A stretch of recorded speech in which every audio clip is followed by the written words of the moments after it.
Hey, what's up fellas, Goem over here, and welcome back to the last winter night. Now if you remember what happened last time, we actually almost ended up giving up as we were still trapped in our possessed armor.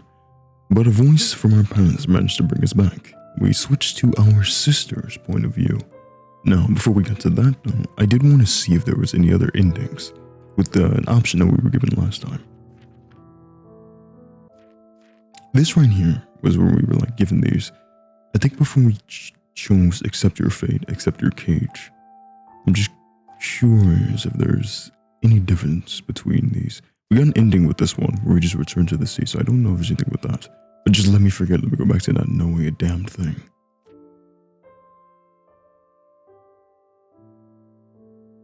I lost my memories once already. I can forget them again. I'll leave this place. I'll go far from the souls I slaughtered. I'll wander and wander until I remember nothing. If I have to spend eternity in this world, I'll spend it in blissful ignorance. Get me away from this castle.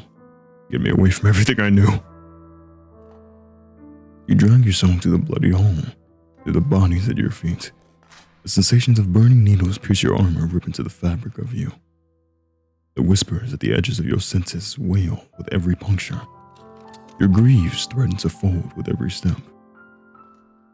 Just a bit further. At last, you stagger into the pair of imposing doors, slamming both gauntlets to the oaken slabs for support. You push with all your might to force them open, but they don't move, not an inch. Locked too. Damn it, let me out, let me go.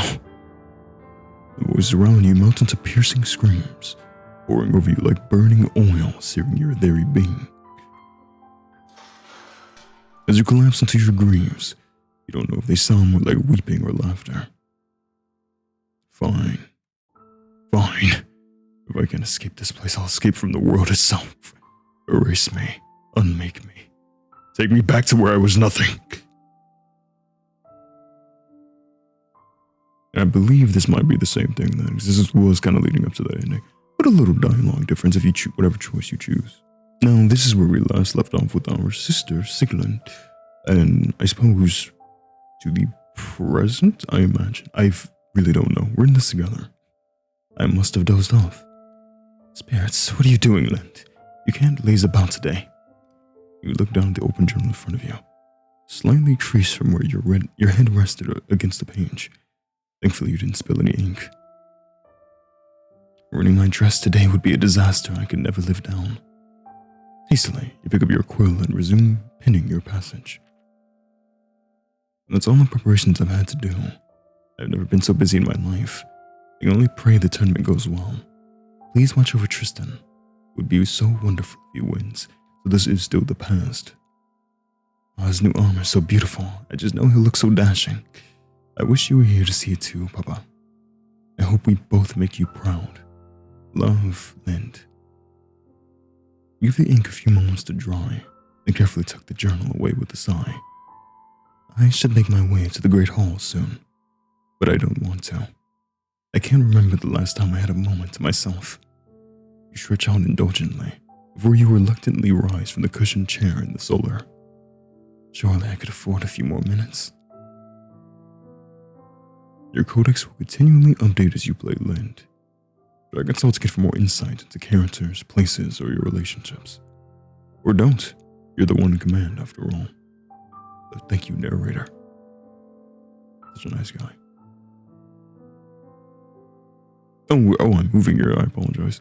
I think we already consulted this before, if I remember correctly. You were 18 winters old, which means you only have like 4 more winters and then you're gone. This is olden times. Yeah, I believe before I ended off, I read pretty much most, if not all of this. So no worries right now.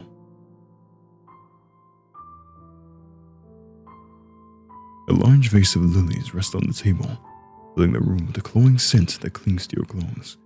You read that flowers, lilies, roses, are gifts that one should present to the object of his affections. These, however, came from no suitor. They were a decoration, suggested by one of your stewards that you were already beginning to regret. The great houses of Lif and Garcia claim ancestry from warrior kings, their crests draw upon the trees that tower proudly over the land as symbols of strength and wisdom. Not fragile and ephemeral flowers. Will everyone think me frivolous? But today is a day of celebration. Sometimes festivities require I've never read the word frivolities. Frivolities. After all, tree branches are hardly festive. We examined something multiple times, or is that just when we're playing the Tristan? No. Spirits, I shouldn't fret over decorations, but today you'll meet a number of people, powerful and influential, who will judge you and seek your favor in equal measure. Every detail matters. I wonder if I should plant more flowers in the courtyard. It's one of my favorite hiding spots after all.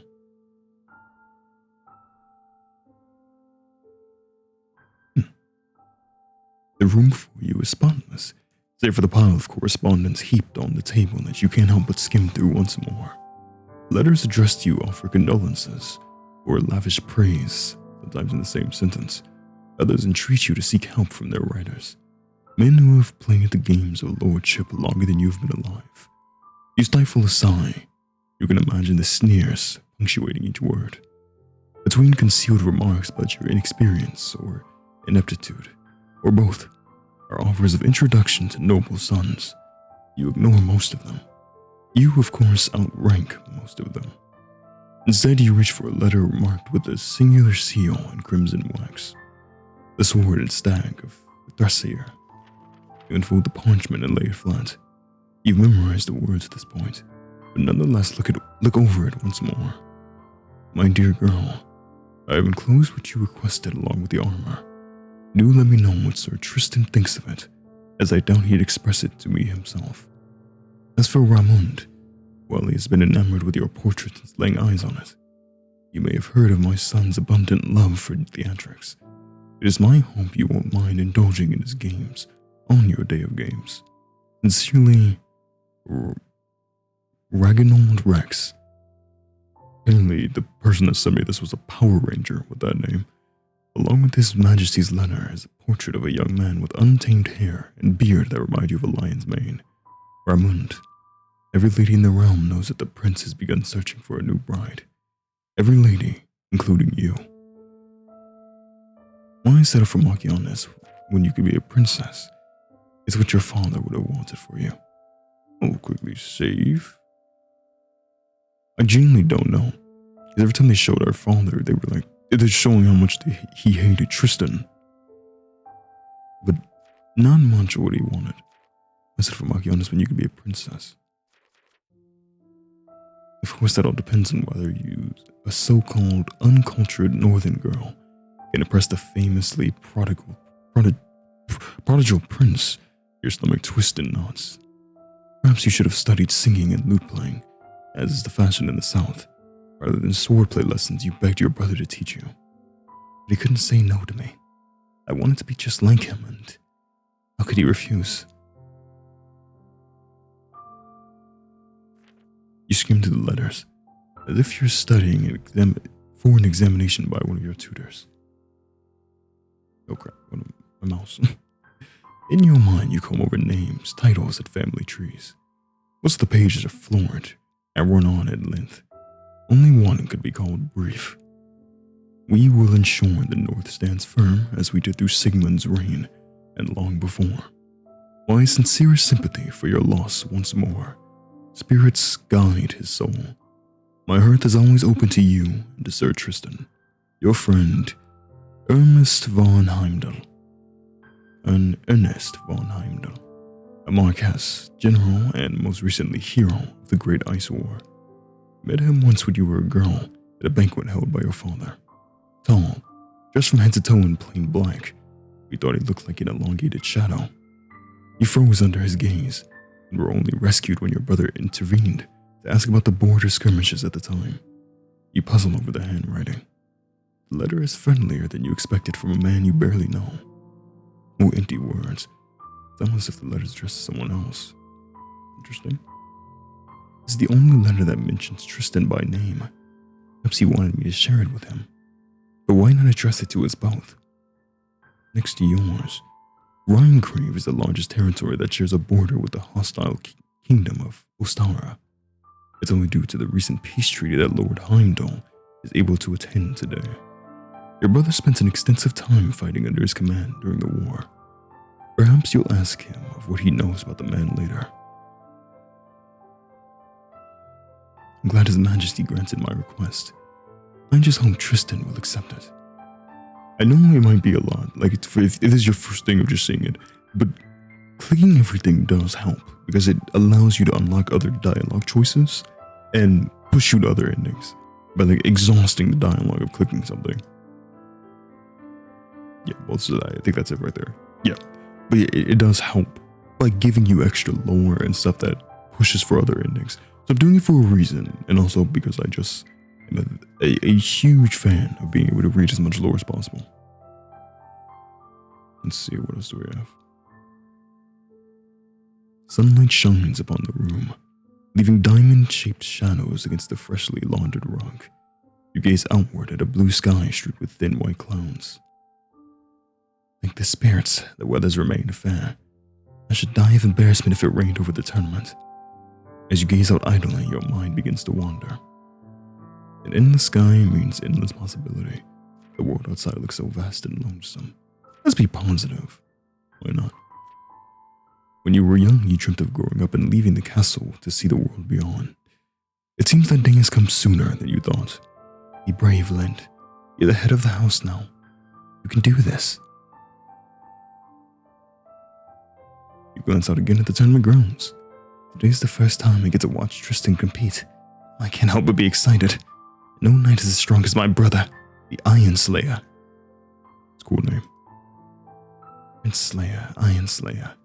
Tristan has so many titles already. Soon he'll be so accomplished he'll lose count of them all. The window looks out to a bright and clear sky, perfect for the games ahead. That should be it. I think that's everything except this little book. It's a thumbed-through copy of Knightess of the Rose, an epic novel about a female knight who goes on a dangerous quest to rescue her lover. You loved the story when you were young. You still remember the shock you felt when you learned it was inspired by none other than blank and your brother. Unlike Ostara with its brutish princess, Liftharasar is a civilized kingdom of knights. I apologize for not being able to say these names correctly. Women have their own duties. Few attempt or can afford the rigorous path from squire to swordswoman. That your own sister-in-law achieved such an honor was nothing short of noteworthy. Bittersweet feeling flickers through your heart, a strange mix of wistfulness and longing. Things have changed a good deal since the days when your brother could sneak you away to the castle town for festivals. Tristan has always been a constant fixture in your life. Blank, on the other hand. Hers protected me. I loved her like a sister. I envied her as much as I admired her. I hated her. She stole my brother. It's interesting, once again. I don't know why I think these matter, because it's kind of building up on how you feel within the game. And like, what kind of ending you go for. So I'm gonna say, I usually go for bad endings first. I just have no idea how many endings are in this game. And how far back the choices even go. We'll go for this one just because I like a more happy relationship. Whenever your brother took care of you, she was there as well. You have warm memories of curling up next to them both by the fire, playing games of chess or learning how to ride a horse under their guidance. You saw the faded blue hair ribbon she gave you for your 13th name day, now treasured and oft-used bookmark. Having no mother of your own, blank, occupied a strange space in your life. Although she could never truly replace her, nor was she the type to shower you with affection. She protected you fiercely as your loyal knight. To you, she was the model of chivalry. With her looks and talents, the Rose of Greywall could have captured the hearts of any lofty noble or count, but a simple life wedded to a nameless knight like your brother was all she desired. At least that was true until...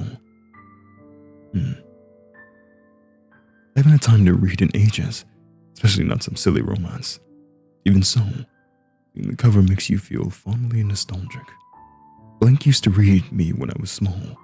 I always preferred her stories to Tristan's. even though she tried to scare me most of the time. He just wasn't as good at doing the voices. Hey, I'm trying. Still, it was always your brother who carried you to bed and left a candle lit for you and some frightful tale left you trembling in the dark. He's always been there for me. And I think that's it. Just seeing the cover makes me think of simpler days. I guess can we just leave now at any time? Mirror. Your reflection gazes back at... Well, okay, that made us interact with everything because we couldn't interact with the mirror before. So we had to. Your reflection gazes back at you through the mirror on the wall. Her hair is carefully combed and parted in the center, framing the two halves of her face. Pretty. She wears her finest jewels atop a pale blue gown, trimmed with white fox fur and delicate embroidery. She looks like a child playing a little lady. Not the most powerful woman in the north. Before you can stop it, a lump forms in your throat. You bite down on your lip. The strong perfume from the flowers doesn't help the stinking in your eyes. The day hasn't even begun. You can't cry now, Lind. I know you miss Papa. I know you left too soon and nobody thinks you're a worthy successor because you're useless and... Mercifully, a sound jolts you from your thoughts. Voices. Tristan! You give your reflection one final glance, smoothing out a crease in your sleeves, and quietly step away from the desk. Like, wait, I need to speak to you about something. I don't want to hear it. It's about Lynn. I said I don't want to hear it. It's the familiar voice of your brother and sis... Damn, we just don't know. Your brother's tone is pleading. Hers is reticent. You almost imagine the words being forced through gritted teeth. I hope they're not fighting again. Not because of me. Not today of all days. You hesitate. Walk out and greet them, listen to their conversation. I'm far too curious to listen to what they're saying. You pretend to busy yourself with the letters on the table as you strain to hear the nights. Nothing you say can make me. Don't even try to make me feel sorry for her. It's not my fault your sister isn't fit to rule. That's not what I wanted to ask. Why can't you see for once in your life? The North needs someone like you, Tristan. Watch your words. Lynn may be a young girl, but she isn't blind. You shuffle the papers loudly as the pair enters the room. Oh, hello, brother. Blink. My lady. Lynn. What were you talking about? Just reminiscing. Tournaments always bring back memories. My god, the art style is so... like, what's the word? I won't say grotesquely, but I think that's like an insulting word, but like... Apologies, I can't think of a word that's like so deeply in detail. It's quite beautiful is all. You look stunning today, Len. You give him a pointed look, but drop the subject. It stings to hear sentiments that mirror your own spoken out loud, especially by those who should show nothing but the strictest loyalty to you. But it stings because it's true. Well, they never change. Blank doesn't care what others think of her. Tristan is always playing peacekeeper on her behalf. Then she'll get angry at him for intervening, and they'll fight again, if they speak to each other at all. You pity your brother, you pity them both. I pity them both if I'm being honest. You want to idolize them both, but things are clearly different between them. And you, now. It's painful watching them act like this. If things can change so much between people who care about each other, would Tristan ever care less about me too? And you look very dashing, both of you. Indeed they do. Tristan looks every bit the knight in burnished armor. His Squire Rowan must have spent hours polishing it. Your sister-in-law, meanwhile, carries herself as elegantly in plate as one would in silk. You've always found it a little unfair how a warrior could possess so much grace. Were she a courtier and not a knight, she'd be the envy of ladies half her age. One moment. Blank's amber eyes narrow as she examines you. You brace yourself for some criticism or sharp remark, but she simply reaches out and gently straightens your boots for you. Then she gives a small nod of approval. You look away guiltily. Blank, could I have a word alone with my brother? The knightess looks almost surprised you phrase it as a request and not an order. Of course.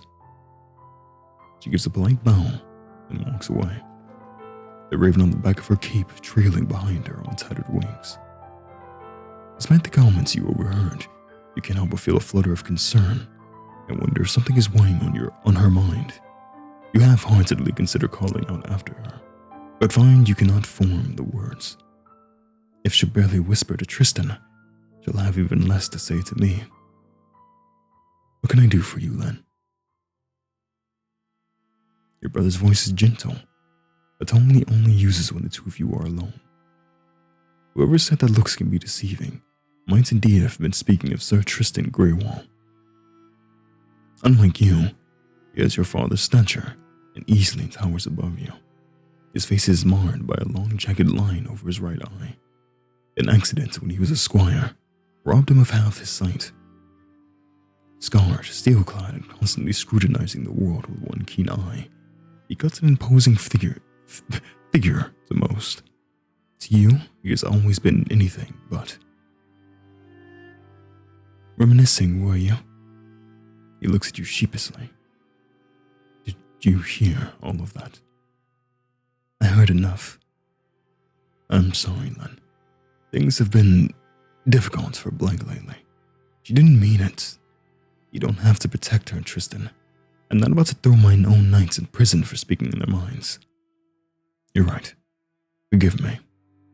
You don't have to protect my feelings either. A Marchioness needs to know what her subjects think and feel. Len, you've clearly grown up faster than I realized. Your brother beams at you in his own quiet way. His smiles are like everything else about him, measured and concise. You've often wondered if he sees his entire life as a battlefield. You swear he treats every interaction like it could be a threat. It only means all the more that he allows himself to relax around you. His cool blue eye looks more tired than you remember, but there's a twinkle in it now that glints with pride. You can't help but grin back. Was there something you needed, he asked. No, it's nothing, really. I was just hoping to see you before the tournament. We've both been so busy.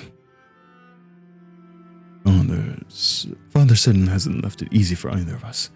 I'm glad I haven't had to worry about further disputes with Ostara, but there were still so many things I wasn't prepared to take over. I wish you were still here, Papa.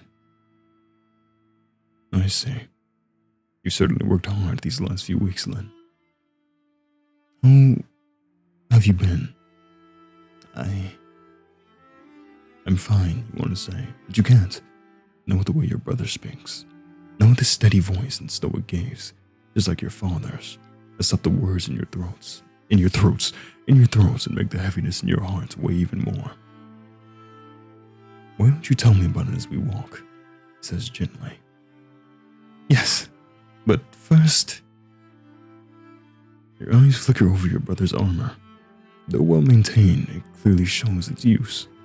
It's scarred, just like its wearer. It's not the suit you expected to see him don today. Did you not like my gift? He motions to the empty suit of armor on display in the solar. This suit is a deep black and boasts with intricate patterns over every inch of steel. Ravens, leaves, flowers, and flourishes gleam like moonlights on a dark pond. Even the hauberk is woven with black steel rings, glittering as sunlight catches on the links. Its sash and trimmings are cut from deep blue velvet. A raven embroidered in silver thread looks ready to take flight from the cape that hangs off its back. Len, I love it. It's beautiful, but it's too much. Please, one suit of armor is hardly enough to reward you for your service. My service isn't worthy of reward. It's my duty. You watch him tentatively run a gauntlet hand along the polished cross. This is a suit fit for a king, Len. Don't tell me this is work of His Majesty's smiths. Let's just say they were only too happy to build a suit for the mighty Iron Slayer himself. An uneasy look flashes through his eyes at the evidence.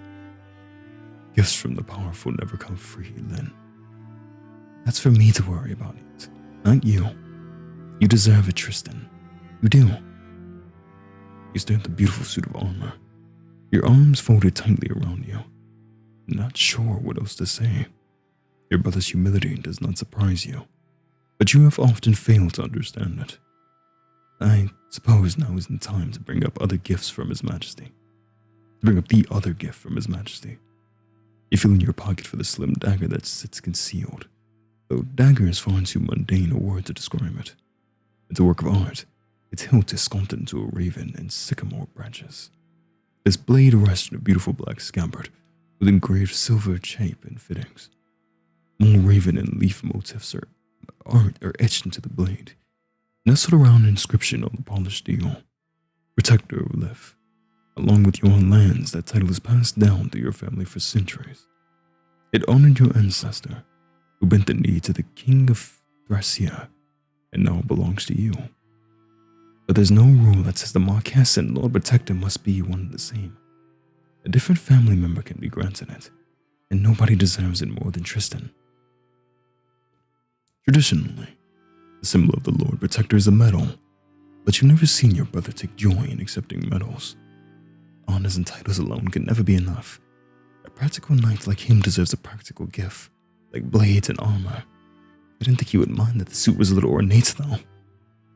How about this? I'll wear it if I make it to the final day of the joust. Then it's a promise. You'd better do your best, Sir Tristan. You kept the dagger tucked out of sight and smiled at him, mollified. I'll find another time to bring it up.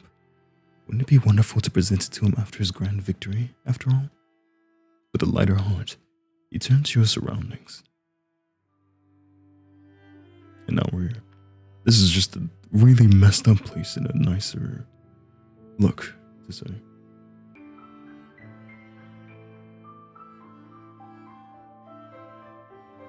At the far end of the room, your portrait hangs on the wall. It's almost as if there are two mirrors surrounding you. However, the woman in the canvas stares outward with a grace you do not possess, while a noble white raven perches serenely on her arm. Neither you nor Edgar are that real in reality. Your corvid friend can never stay still for that long. The artist had to paint him separately. As for you, the painting is less a depiction of you than a symbol of what you must be. The entirety of the northern territory of Lif bows to you in your house. You in turn bow only to the king on his gilded throne in Thracia, the verdant south. Your father kept you safe from the outside world, safe from all that would do you harm. Then he died, all too suddenly, and now you are left alone with the title too big to fit you, the guardian of the lands. You've yet to see with your own eyes. Your brother catches you staring intently at your portrait. You look older in the painting, he muses. Oh, I had the artist paint it that way. Art is meant to present an ideal version of the world, is it not? Like the image of the perfect ruler, whether she exists or not. I thought art was supposed to capture the beauty in the world. Your brother says, eyeing you gently. Its imperfections included. You laugh. You're very poetic for a warrior. Say, why wouldn't you sit with me for a painting? Your family too. I'm your vassal, and it's not proper for a knight's portrait to hang beside his master's. That may be true, but you'll always be my brother first. I'll never order you to do anything you don't want to. I believe you. He smiles. You start getting the space where the painting hangs, but you don't look at your image. You think instead of the other painted face that used to hang there. To tell the truth, I didn't want a portrait done so soon. It just feels so final that now I have to accept that Papa isn't here anymore. How can I take his place? You'll become a far better leader than Father ever was, your brother states calmly. You know his words were meant to reassure you. There's an edge to them that cuts too deeply to comfort. I suppose I'm glad he has faith in me. One more time, probably? Enough at your portrait yet. Now, please, I wasn't staring. I was just lost in thought. And there we go. My own fireplace. The game has such a beautiful, hand-drawn blur effect to it. You can just really sit and enjoy the art. I'm 90% sure that most of you go to sleep when I'm watching me play this game. But if you are awake right now, I appreciate you coming along with me. If you're asleep as well, then I don't mind talking you to sleep. The hearth is cool and then full of ash. You sigh and hug your long cape-like sleeves tighter around you. None but the summer months are free from the sudden winds of the Boreal Sea. But thanks to the habits of your mischievous avian friend, you told the servant strictly not to light a fire here unless he's in sight. I do hope Edgar stays out of trouble today. As if on cue, the sound of squawking and rustling wings immediately echo from within the chimney. Within moments, a flash of pale feathers lands in the heap of the piled ash, letting a small cloud of dust form and settle around the corvid that stares at you with beady blue eyes. A playful call emerges from his beak. Edgar, where have you been? You say. Look at you, you're all sooty. What's that in his talons? Your brother asks. You notice a glint in the pile of soot. That raven's talons is coated around something small and metallic. Caw! Edgar cries protectively as you move closer to inspect it. That was my best impression, give me a break, I don't do bird voices. It looks like a ring. Edgar, where did you find this? You ask. It doesn't look like one of yours. Though dirty, you can tell it's small, slim. It's a small, slim band of gold, far plainer than any jewelry your mother and father left you. Narrowing your eyes, you can just make out a small engraving etched on its surface. That's... Your brother's face lights up in alarm. Edgar, give me that, he commands the raven who promptly ignores him. I'm not calling again, but never. It's mine now. Your brother lunges for him just as the raven takes off from the hearth, getting soot over the carpet as he lands with a flop atop the empty suit of armor. Tristan, don't hurt him. Edgar, get down from there or you'll get Tristan's suit all dirty. I have to do it now. Caw, caw. This is why Master never liked you, tall silver man. Your brother sighs and turns to you. Lynn, I don't know how your bird found that ring, but I need it back.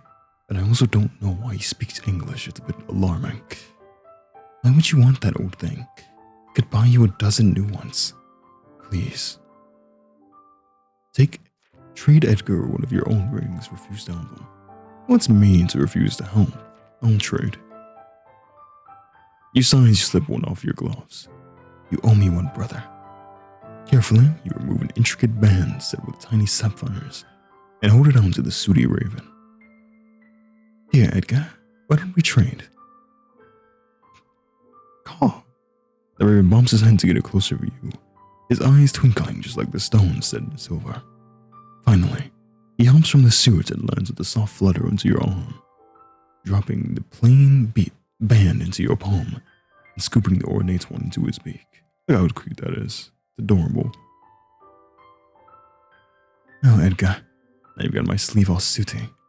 You sigh, handing the gold band to your brother. The raven, happy with his new treasure, flits back to his perch atop the armor's pauldron. Meanwhile, your brother stares at the simple piece of metal in his gauntlet, as if he can't believe it is real. He pockets it, too many emotions washing over his face at once to unravel. Thank you, Lynn. I mean it. It's all right.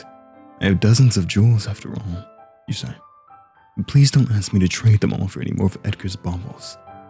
You yelp as he pulls you into a quick hug, engulfing you in the cold steel of his breastplate. I won't. I promise.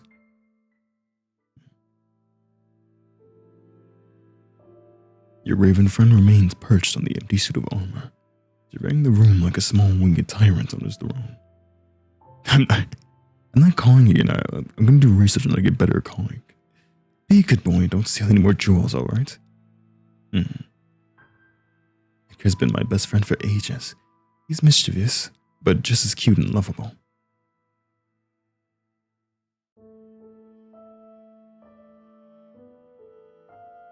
looks like fine weather for the tournament, your brother says idly. Yes, I can't wait to watch you win it. The lines around his kind eyes crease as he gives you a tired smile. I wouldn't get your hopes up, Lynn. Shadow and I haven't ridden any tourneys together yet. I'm sure that monster of a stallion has gotten used to you by now. You laugh. After Snowflower, the mare who carried him since he was a teenager, perished during the war. Your brother's hardly shown any enthusiasm for the sport. But today is special. I'm sure Tristan will be in good spirits in no time. Your eyes sweep over the tournament grounds, where a number of colorful banners flutter in the breeze. Silently, you match every crest to a house, making sure you can name the lords and territories that could correspond to each one. You aren't wearing your unicorn crest today. I modeled that crest after Snowy. It doesn't feel right with her gone. Oh. You can barely contain your excitement or nervousness for the tournament when your gaze falls on the windows. I'm like reading the dialogue slightly wrong for sometimes, I apologize. And we're going to see this. Your brother notices you eyeing the book. Would you like me to read to you? He asks playfully. Firstly, he hasn't noticed the cover. You know he would never offer if he'd known what you were reading. Spirits, no. I was just reminded of, simpler days. When your father was alive, when your brother's smile reached his eyes, when your only concerns were pleasing your tutors, sneaking off for swordplay lessons and wondering if the terrifying tales about revenants that Blank told you were true.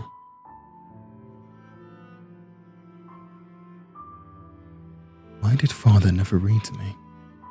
You can't help but wonder aloud. It was always you or Blank. He was a very busy man then. Though true, you know that your brother was also a busy man, too often exhausted from completing whatever task your father or Sir Diodar sent him on. You decide not to push the topic. I suppose you're right. You should remember to bring this back to the library.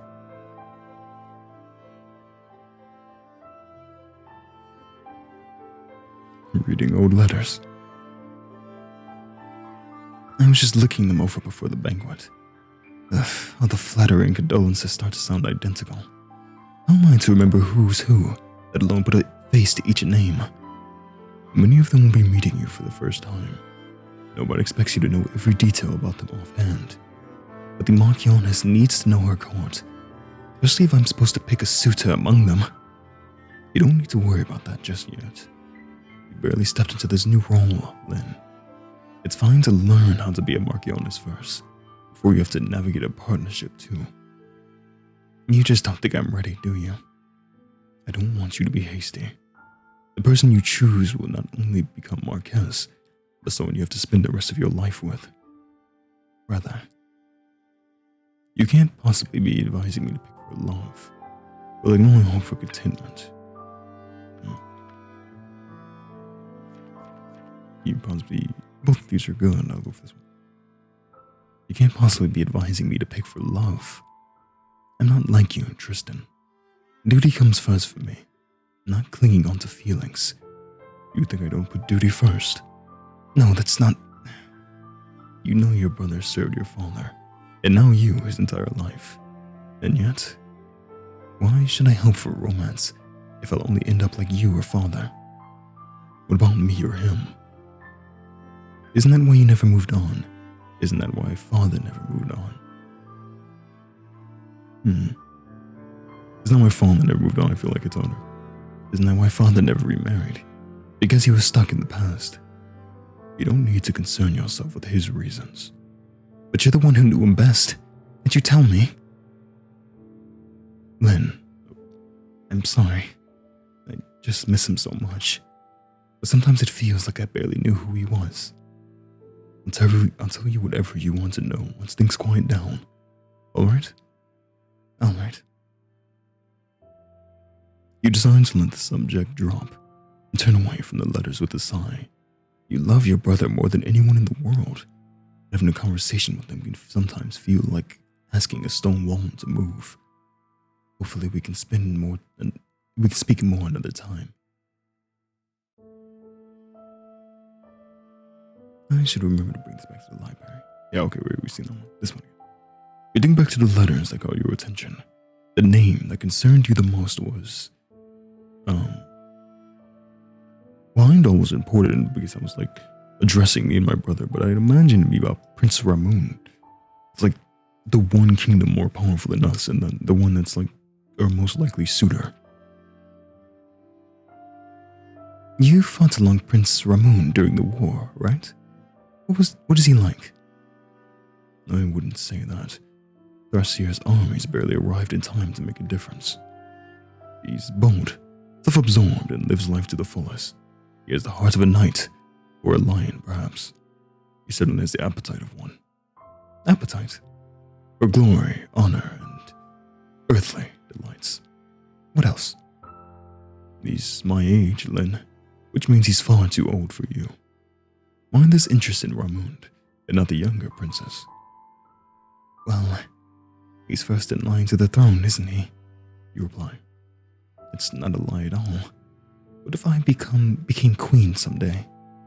A kingdom is a different story altogether from a territory, Lynn. I know, but I'm up to the challenge. I haven't even met him yet and you're deciding your future. Just keeping the possibilities open, you say, deciding not to mention the king's letter. Who knows if anything will come of it after all. If only father had found a match for me and saved me the headache. Look at it this way. At least you'll get to make your own choice. None men in your position can. Lace. Do you like them? They're lovely, Len. The castle hasn't looked this festive since your mother first arrived. Was mother fond of them? She said that flowers were one of the things she missed most about the South. Your father filled the halls with them at their wedding feast. I wasn't allowed to attend, but you could smell them from anywhere in the castle. Father must have truly loved her then. It really does show how much of Tristan was like the bastard child and like how excluded he was. It's only natural he would grow some distaste for the kingdom itself and even his own sister. Say, do you have a favorite flower? I do. Margarettas. Are they from the south? What do they look like? You carried a bouquet of them at my wedding, remember? They look like little suns, bright and golden. Your brother's gaze falls as he trails off. You can guess exactly what or who weighs on his mind.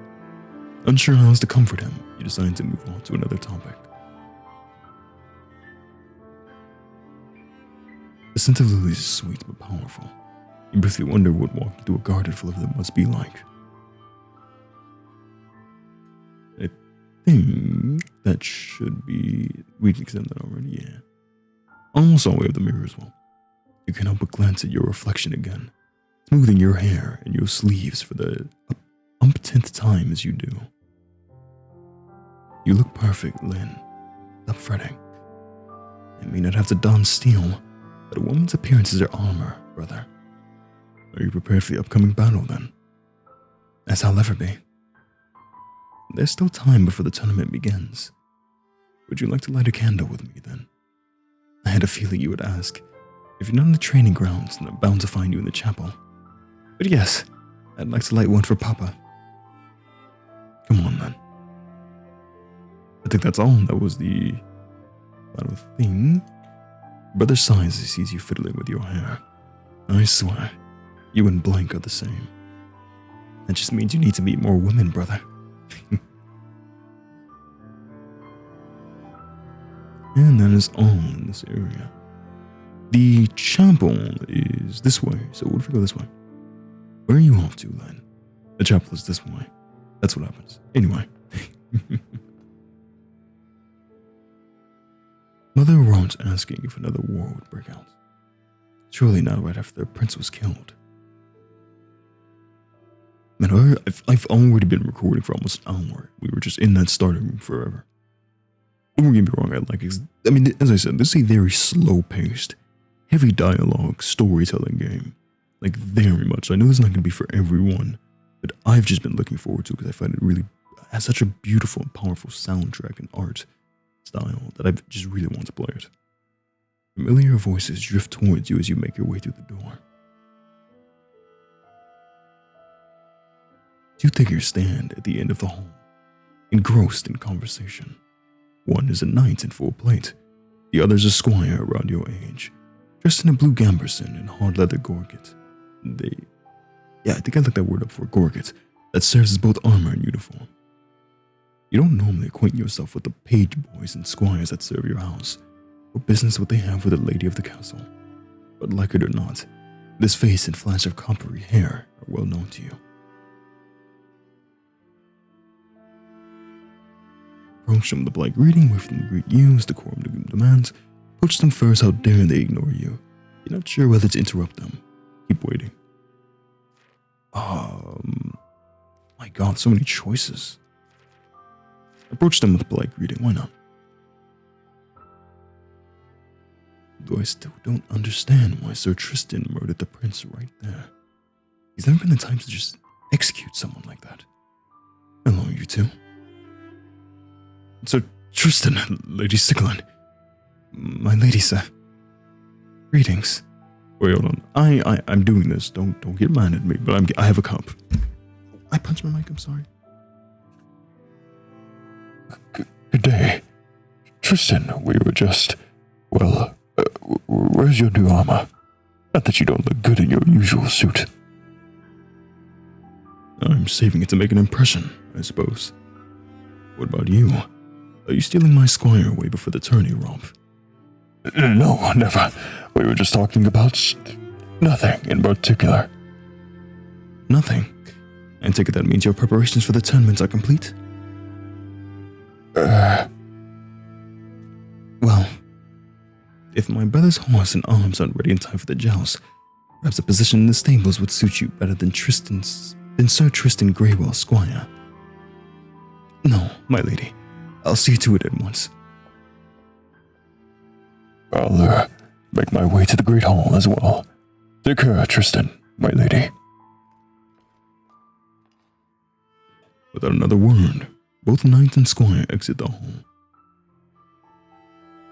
Then, and it wasn't necessary. Rowan works hard for both me and Blank. I think it's high time she found her own squire instead of relying on yours. I didn't do anything wrong, did I? Marchioness needs to keep things in order. Sir Robin and Rowan aren't even noble-born. Anyone who walks the path of a knight is worthy of being called one. Truthfully, you've always been jealous of your brother's squires, but you never admit it. They got to follow him around, learn from him, train with him, and spend time with him, like you were never able to. It's unfair seeing him act like an older brother to anyone else. I'm sorry. I've just been so anxious about the tournament. I want everything to be perfect. If you fail to keep your emotions in check, others will take advantage of it. Well, that's easy for you to say. I'm trying my best. Let's switch it up a little bit. That's easy for you to say. That's easy for you to say. That's easy for you to say, Tristan Stonewall. I know that keeping your composure for the knights, of your knights, in the court is unfamiliar to you, Lynn. It wasn't easy for me at first either. I find that hard to believe. Just promise me you'll find somewhere to calm down before you start shouting at the guests today. Suppose I can do that much. You sigh, doing your best to keep your mood from souring. There will be plenty more to test your patience today, after all. I like how they used like the whiter and paler colors to symbolize the kingdom as it's actually in a full working order, instead of being so dark and abandoned. The tapestry's 1,000 threads depict knights fighting off a monstrous revenant. You gaze at it proudly. You commission it to commemorate the siege of Skyridge, the turning point of the war that earned your brother not only the... let me make sure I'm saying this word right. Give me 1 second. The epithet of Iron Slayer, but Prince Slayer as well. On that fateful day, it was not only the body of an iron beast that lay cold in the snow. The Prince of Ostawa, your greatest enemy, did as well, slain by your brother's hand. I've heard the stories, but they can't possibly compare to hearing it from the hero's mouth. Your brother only shifts slightly so that his back faces the wall. There's nothing to tell that you haven't heard already. Should you at least tell me how you slew it? How did you kill something that's undead after all? We'd be here all day if I did, Lynn. And you have a tournament to run, don't you? But that may be true. But you always find an excuse whenever I ask about it. One more look at it, see if he actually talks. Over Monster's Revenant, while you gaze at the flying thorns, you notice your brother turns the opposite way, as if keeping an eye over the hole. But you don't like looking at your accomplishments? I hope I never come across a Revenant. How do you fend off something that's undead after all? Oh wait, one last thing. Mr. Thorns, you can only imagine how fearsome a Revenant must be in reality. On the start of time, visit the library now. There's just trust if he knows where the key to Father's desk went. I'm curious to look through his old journals. Do you know where the key to Father's desk is? I didn't argue with that twice. No, I'm afraid I don't. Well, you're no help. You're not worthless. Not very useful though. Alright. Just making sure. Let's go. Oh, we're getting like a memory here. Once there ruled a brave king named Tristram, who protected his people without fear. Over time, he turned his humble nation into a prosperous land. But peace would not satisfy him, for he had a warrior's heart and endlessly sought strength. Against the protest of his most trusted knight, he marched upon his neighbors to claim their lands for himself. Yet, as if to punish him for his avarice, in the heat of battle, an arrow meant for his heart fell instead upon his loyal friend. In vengeance, Tristram showed no mercy to his enemies, living or dead. He spared not a soldier's life, whether noble or commoner. He lit no candle for their spirits, nor pyres to cleanse them of their ties to the earthly realm, and left them to rot in the field where they fell. He laid his dear friend's armor in the center, a symbol of loyalty for all to see. Then, having vanquished his last enemy, the king laid down his sword. Years passed, until one day rumors began to spread. Rumors of monsters with teeth and skin of iron. Monsters who craved the flesh of the living with restless appetites. Revenants? You said this wouldn't be a scary story. What's this? Are you afraid of a simple tale? Oh, we could see this memory in a more brighter things. We saw this before a little bit. No, I'm not. Sweetheart, please. The story's supposed to help her sleep, not give her nightmares. We'll finish it another time then. How old is Tristram, I wonder? They expect him to be in his 20s, but well, he could be in his late 20s or like early 30s. Did we see in the codex?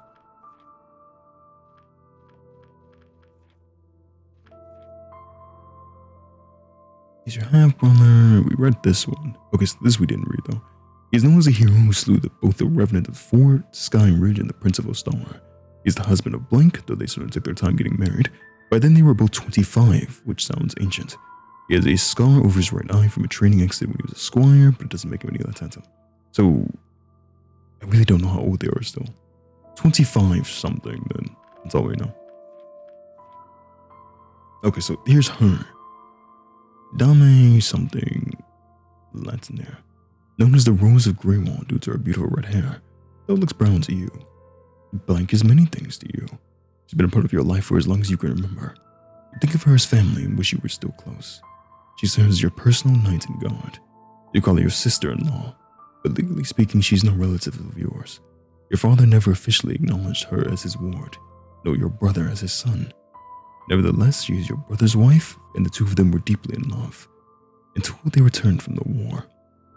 It feels like all they do is fight nowadays.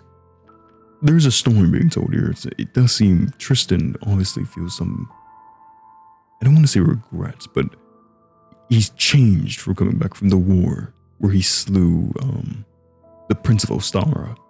And I guess she went on that war with him. Something happened that kind of broke them apart when he killed him. Because they're like, oh, that's not like Tristan to just kill a prince like that, like with just killing him that easily. And he also lost his beloved horse in that war. So we know that he changed from that. I guess how we'll wait and see.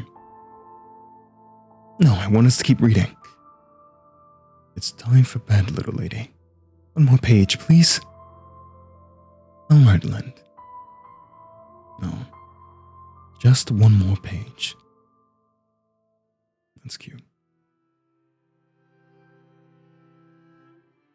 You gaze up at the hero painted in glass, a figure familiar from tales you've heard throughout your childhood. Tristram. Your brother's name is common enough, born by kings and knights throughout the centuries, though Tristan is a less popular spelling of it. I'm assuming, yeah. Tristan and Tristram. Still, it suits him perfectly. Sunlight filtering through the stained glass fills the room with a gentle array of colors. Sunlight... Oh yeah, you've always loved how magical this place looked. And that's all we have for that. Dozens upon dozens of candles fill the room, most carved with names, some embellished with elegant patterns. Your brother was the one who first taught you how to carve wax, watching with a careful eye as you scrawled your mother's name onto a candle almost too big for your hand. I'm so sorry, my eyes just went blank and I completely lost track of what I was reading. You'd watched mesmerize his own hands, callous from years of wielding sword and spear, carve gentle lines, turning plain cylinders into intricate shapes. You thought it was a pity they had to melt away. You knew it pleased the spirits, but it made you a little bit sad. When you told your brother this, he laughed. A few days later, he brought you a carved wooden bird. Its feathers so detailed you almost thought it would take flight from your hands. From then on, whenever you were upset, he'd carve you a new figure. Even when you became far too old to play with them like toys, you'd treasure them, carefully secreting them away in your room. A family of wooden creatures to comfort you when he wasn't there. The last time he gave you another precious wooden bird was when he left for Castle Heimdall before the war began, before the first drop of blood fell on ice.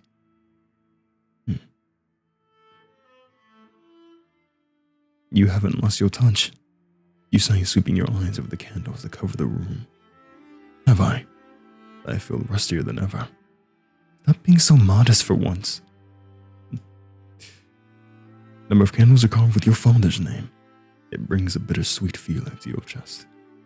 That your brother seemingly hasn't left one for him, as far as you can tell. They didn't have a very good relationship.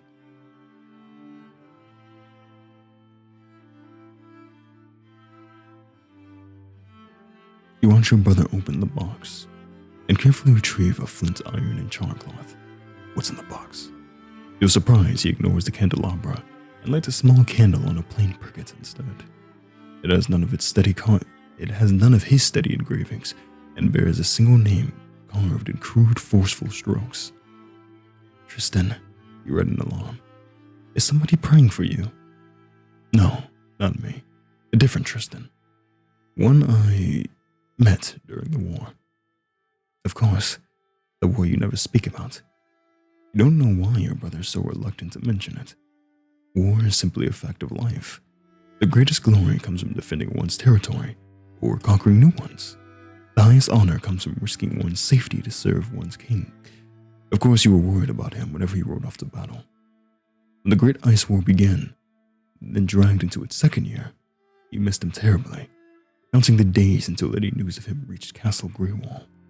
But Sir Tristan was strong, skilled, clever, fearless, and above all, a seasoned knight by the time the first battle on the frozen river began. He never doubted for a moment he would come back unharmed. And so he had. But something had changed. He'd always been reserved, but now it seemed like he was far away, gazing at the world through a thick wall of glass. It was as if he'd left a piece of himself behind, buried in the snow and ash where two kingdoms clashed. You take your candle carved with your father's name and place it next to his. He takes his lit one and brings a small flame to your wick, setting it alight. 2 tiny pinpricks flicker as wisps of smoke unfurl in the air. Soon the scent of melting wax and incense floods your nose. It's a familiar scent, the scent of prayer, a scent that always reminds you of him, clinging to his clothes like a rich perfume. You close your eyes.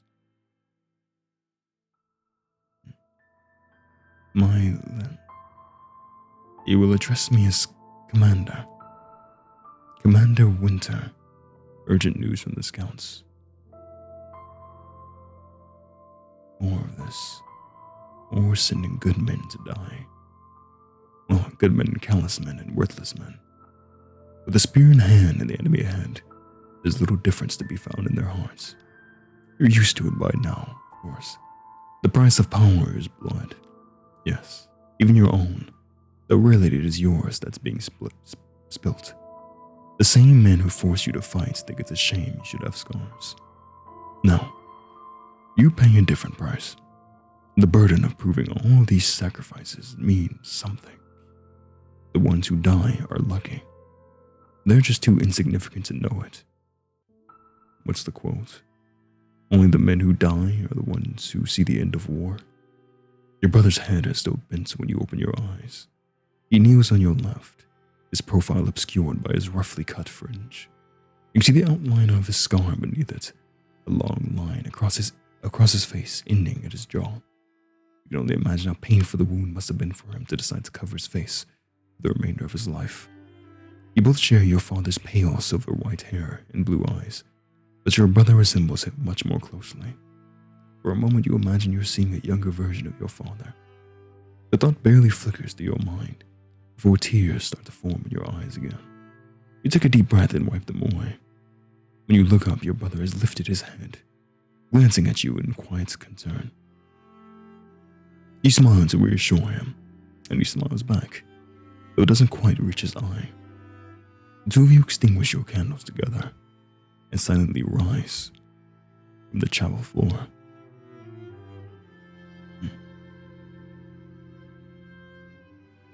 I think it's time we headed to the Great Hall. Yes. You reply, nervousness bubbling beneath your chest.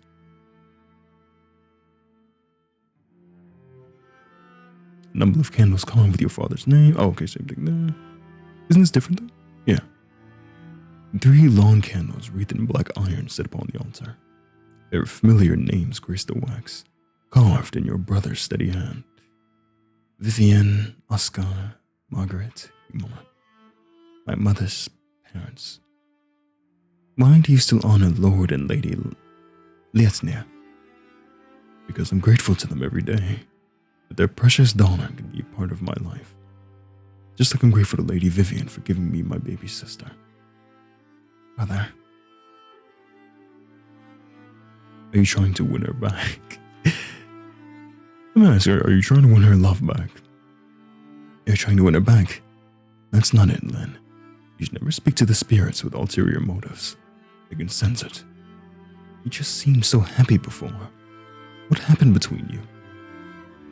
Many things happened during the war, he said after a long silence. Things that convinced her I would always choose duty over her. But you're a knight, and she is too. It wasn't fair of her. Few things are, Lynn. You wait for your brother to continue, but he does not. In the quiet of the chapel, you contemplate the words he just spoke, the air heavy as if the spirits truly envelop you.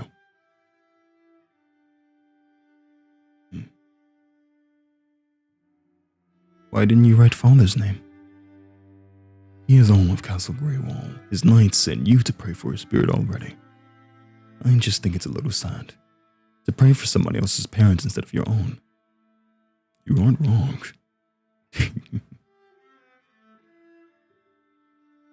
Symbols of a stepson and son-in-law's love. Alright. Well, I guess we can head to the Grand Hall now.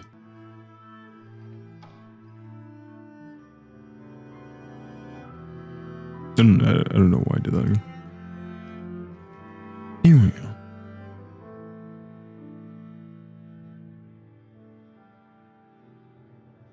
As you approach the suit of armor, its visor unhinges with a noise that sounds suspiciously like a call.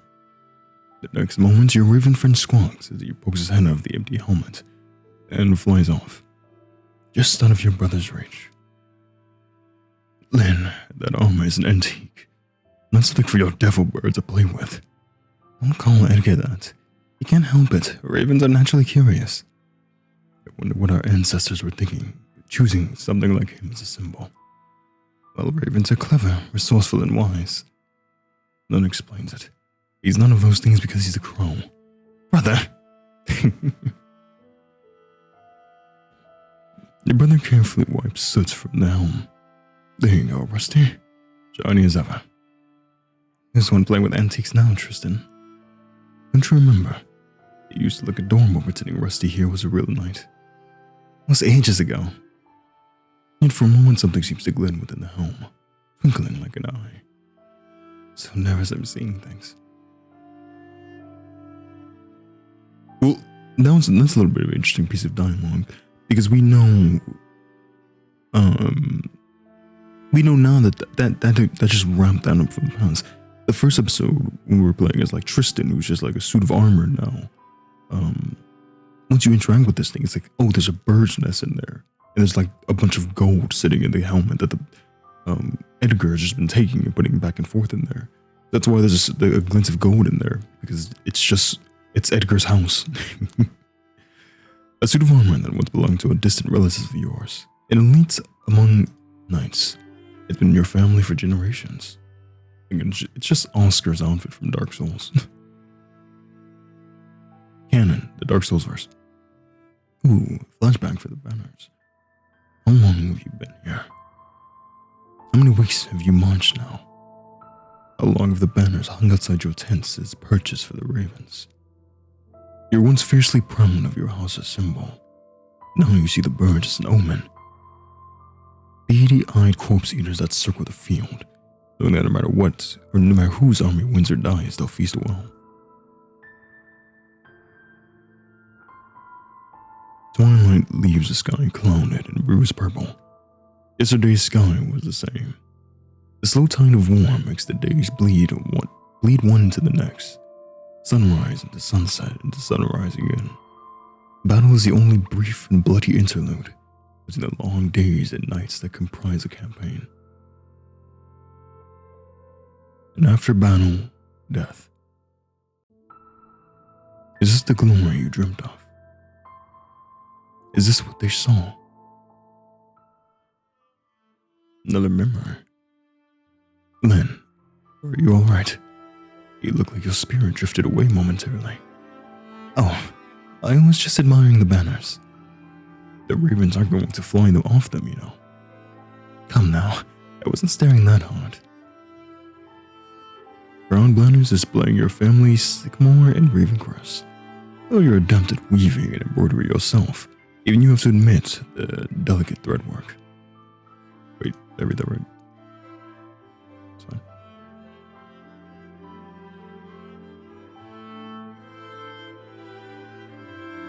I still have this. Tristan, my lady. Hello, Bert. Greetings, Sir Norbert.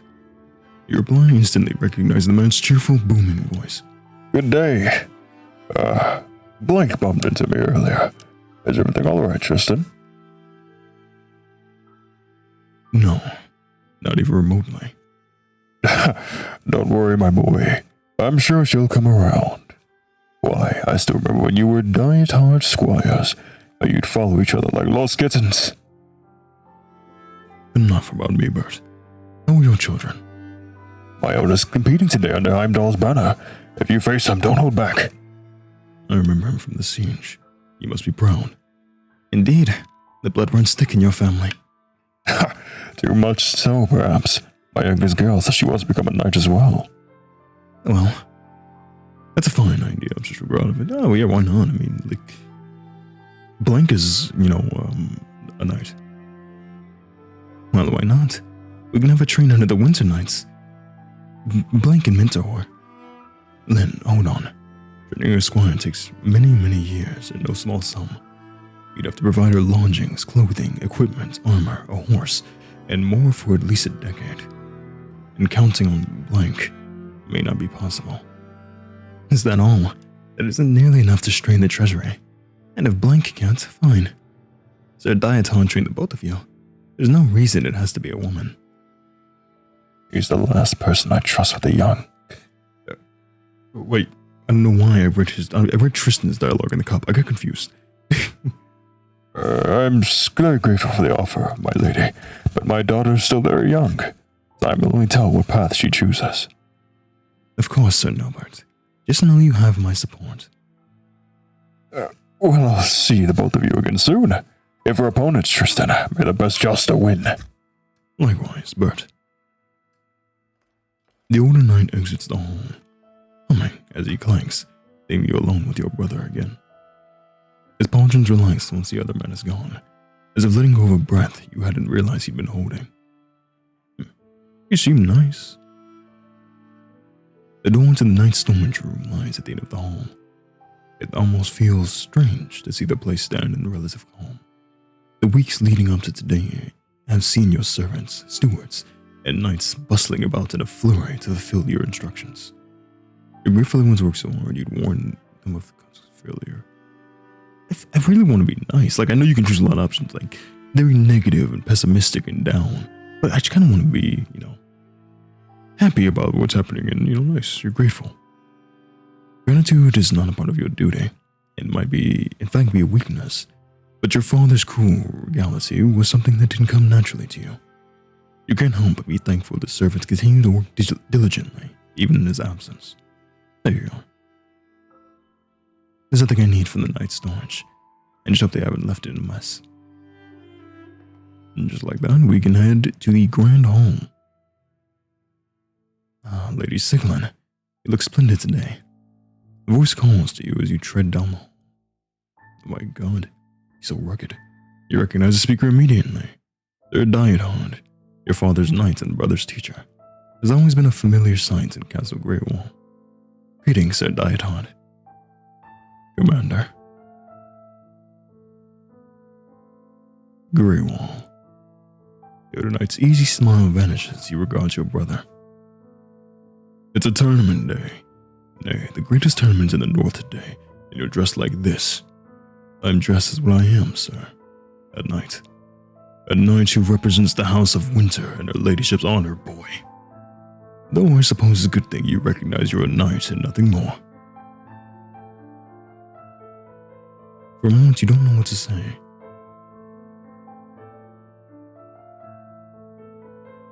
I kind of want to defend my brother, but I also don't want to get involved in his affairs. I know that's not going to help him in any way. Let's do it, though. Have our guests gathered yet, Sir Diaton? The iciness of their exchange catches you off guard. You've heard before that Sir Diaton could be exacting to those under his command, but he's never had anything but kind words for you. Being your father's loyal friend, you saw him with something as an uncle. You thought that he and Tristan had a similar rapport. Your brother was a squire for many years, after all. But I suppose a commander can't show favoritism, and it's necessary to be strict to those whose purpose is to serve, even if that includes your brilliant older brother. The older knight pauses before composing himself, his voice regaining a touch of warmth. Yes, we'll soon be ready to receive you, my lady. Which reminds me, might I have a word with you before the banquet? Alone, he adds, giving your brother a sidelong glance. You turn towards him as he nods expressionlessly, stepping away to offer you some privacy. As soon as he's out of earshot, the senior knight speaks to you in a low voice. My lady, if I may pose a question, who put you in the seat of power? Well, the king, and if I represent his authority, my father, of course. You don't answer. Well, my father, the king, yeah. The king. The title may have passed to me from father, but I represent the crown's authority and act on his majesty's behalf. Good. But a better question, perhaps, is what keeps you there? The loyalty of my vassals and the grace of the king. And what keeps your vassals loyal and puts you in the king's good graces? Well, it's your father's legacy, my lady. His allies and vassals now look to you to continue it. His devotion to the crown allowed you to descend to the place he stood without question. But his legacy doesn't fall onto your shoulders alone. Of course, I'm not father's only child. Yes, though your brother is a bastard, Lord Sigmund never acknowledged.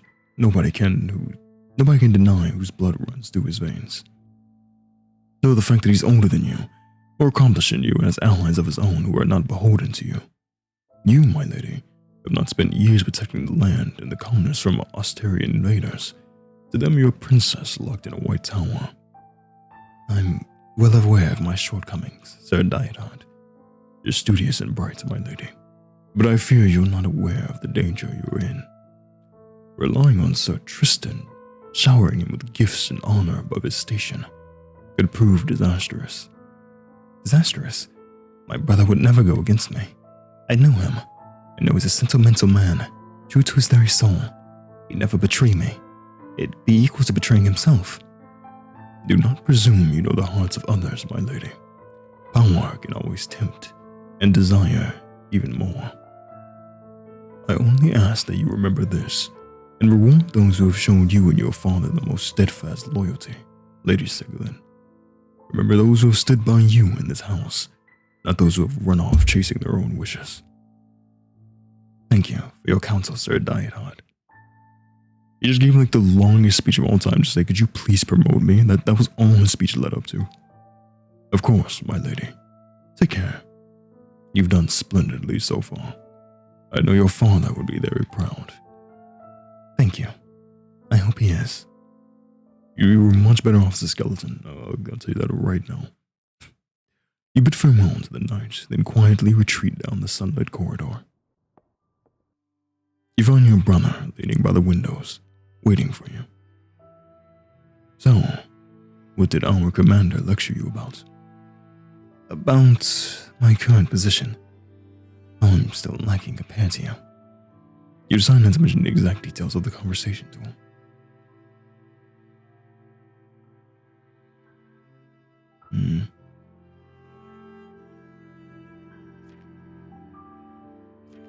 And there's like the pettiness inside me. If Tristan wants to keep his secrets, then I can too. I need to hear these words. I trust him completely.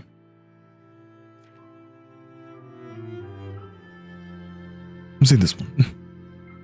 There is no knight as long as your brother. You love him dearly. Yet a small piece of your heart looks at him in not in awe, but envy. I pale in comparison to him, don't I? Is that what the knights think too? The lords, the king, when will I ever measure up to him? You know, Sir Diethard may have been father's advisor, but he is only that, an advisor. You don't have to do what he tells you to. You can't help but smile at his concern. There's no need to look so serious, brother. I'm not a little girl anymore. A simple lecture isn't going to make me run crying to the training yards. No, I heard you went to the training yards just yesterday looking for me. Because I wanted to practice with you. Like old times. After the tournament then, let's see how much of your training you remember. I can hardly believe you used to be this small, begging for stories before bedtime. Now you're the Marchioness. When did you get so big? When did you get so old? That's not... No, you're right. 33 is old. Oh, okay, so we do get to see his age.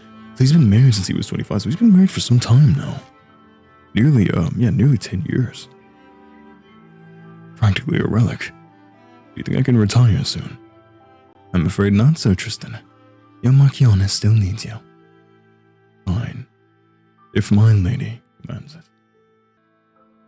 Yeah, well, knights would retire in their like 50s or 60s when I just looked it up. So, you know, you got a long line of service, buddy. You're not going anywhere. Your laughter echoes softly down the sunlit hall. A small part of you wishes you could remain in this moment forever.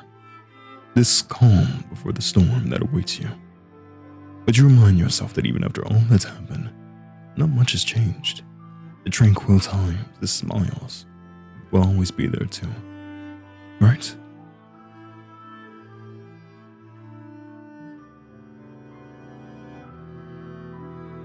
Well, I guess, yeah. Oh, he just interrupted us in the hallway, yeah. Are you ready to begin, Lynn? I'm gonna save you just to make sure, even though I'm almost out of save slots now, but, I should be ready now, right? Your brother pushes open the heavy doors and walks in ahead of you. Oof, the hall is filled with the stench of blood. Red paints the walls, covers each frame and banner, and soaks into the carpet beneath your feet in a river of death. Screams wail and pound into your skull. Oh, Tristan. Lynn, are you alright? Yes, I was really a bit nervous. Oof. To the left hangs a portrait of your mother in her youth, before she married your father. You discovered it in the storage and hung it up only recently. It's strange to see her picture in front of you after all the tales you've heard. It almost feels as if you're looking at an old friend instead of a parent. Your brother seems to guess your trail of thought. You know, Blink has her fair share of stories about Lady Vivian. I'm sure she'd tell you if you asked. Brother, I'd love to. You won't get me to speak to her that easily. I'll consider it. Yeah, I'd love to. I know your marriage is kind of dying right now. I'd love to. I'm not sure Blank feels the same way. It might once have been easy to ask you other nights anything. You'd pester her with questions when you were young after all. But there's a rift now. A tear in the bond she has with your brother that is yet to mend. And like it or not, it affects your relationship with her as well. I miss Blank, but I don't know if bringing up old memories is a good idea. I don't want to make things worse. Say, what was Mother's favorite flower? You asked, trying to lighten your and your brother's spirits. I'd like to plant some in the gardens this year. Flax. The common plant. Not something magnificent like roses or lilies. Fields and fields of flax grew in her home in the south, where they were harvested to make oil and linen. That's another name for them, you know. Linseed. Linseed. I see. Staring at the painting is a little like looking into a mirror, you think. Except that your mother's serene face can't reflect the turmoil hidden in your heart.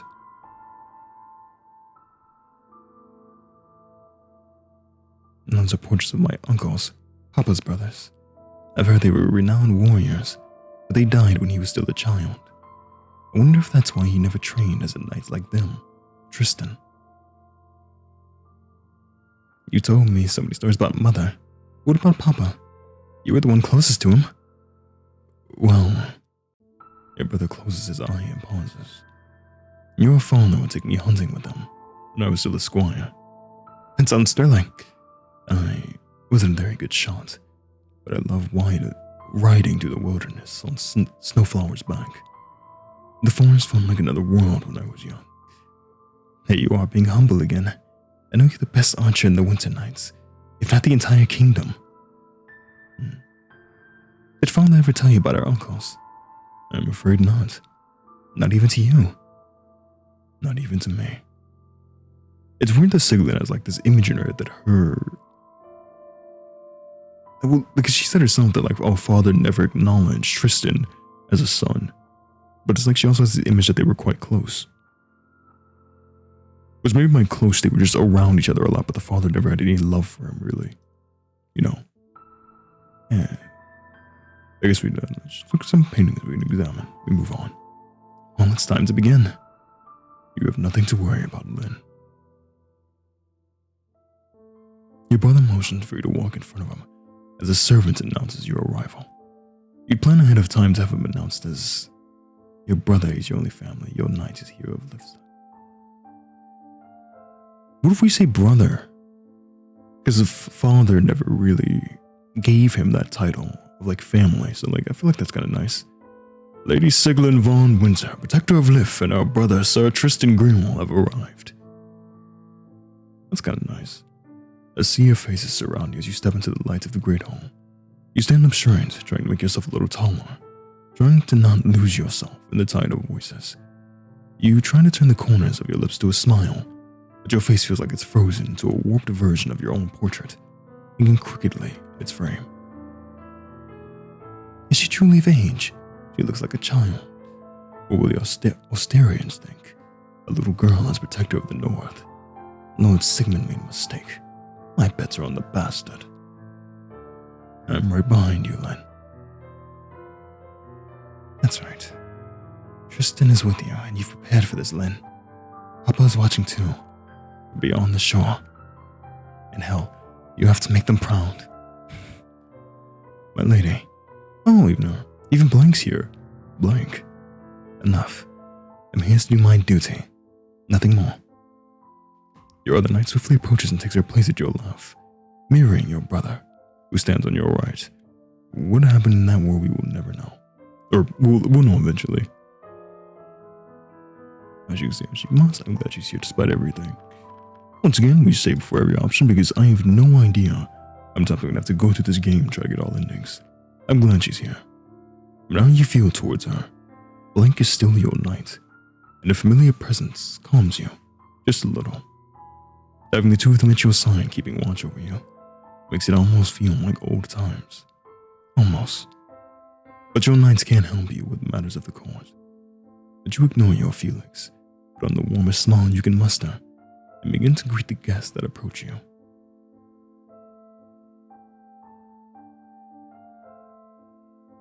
Despite your best efforts, you're simply unprepared for the sheer number of people you've invited. Their names and titles overwhelm you. You stumble over greetings at first, narrowly avoiding insulting a countess thanks to your brother's intervention.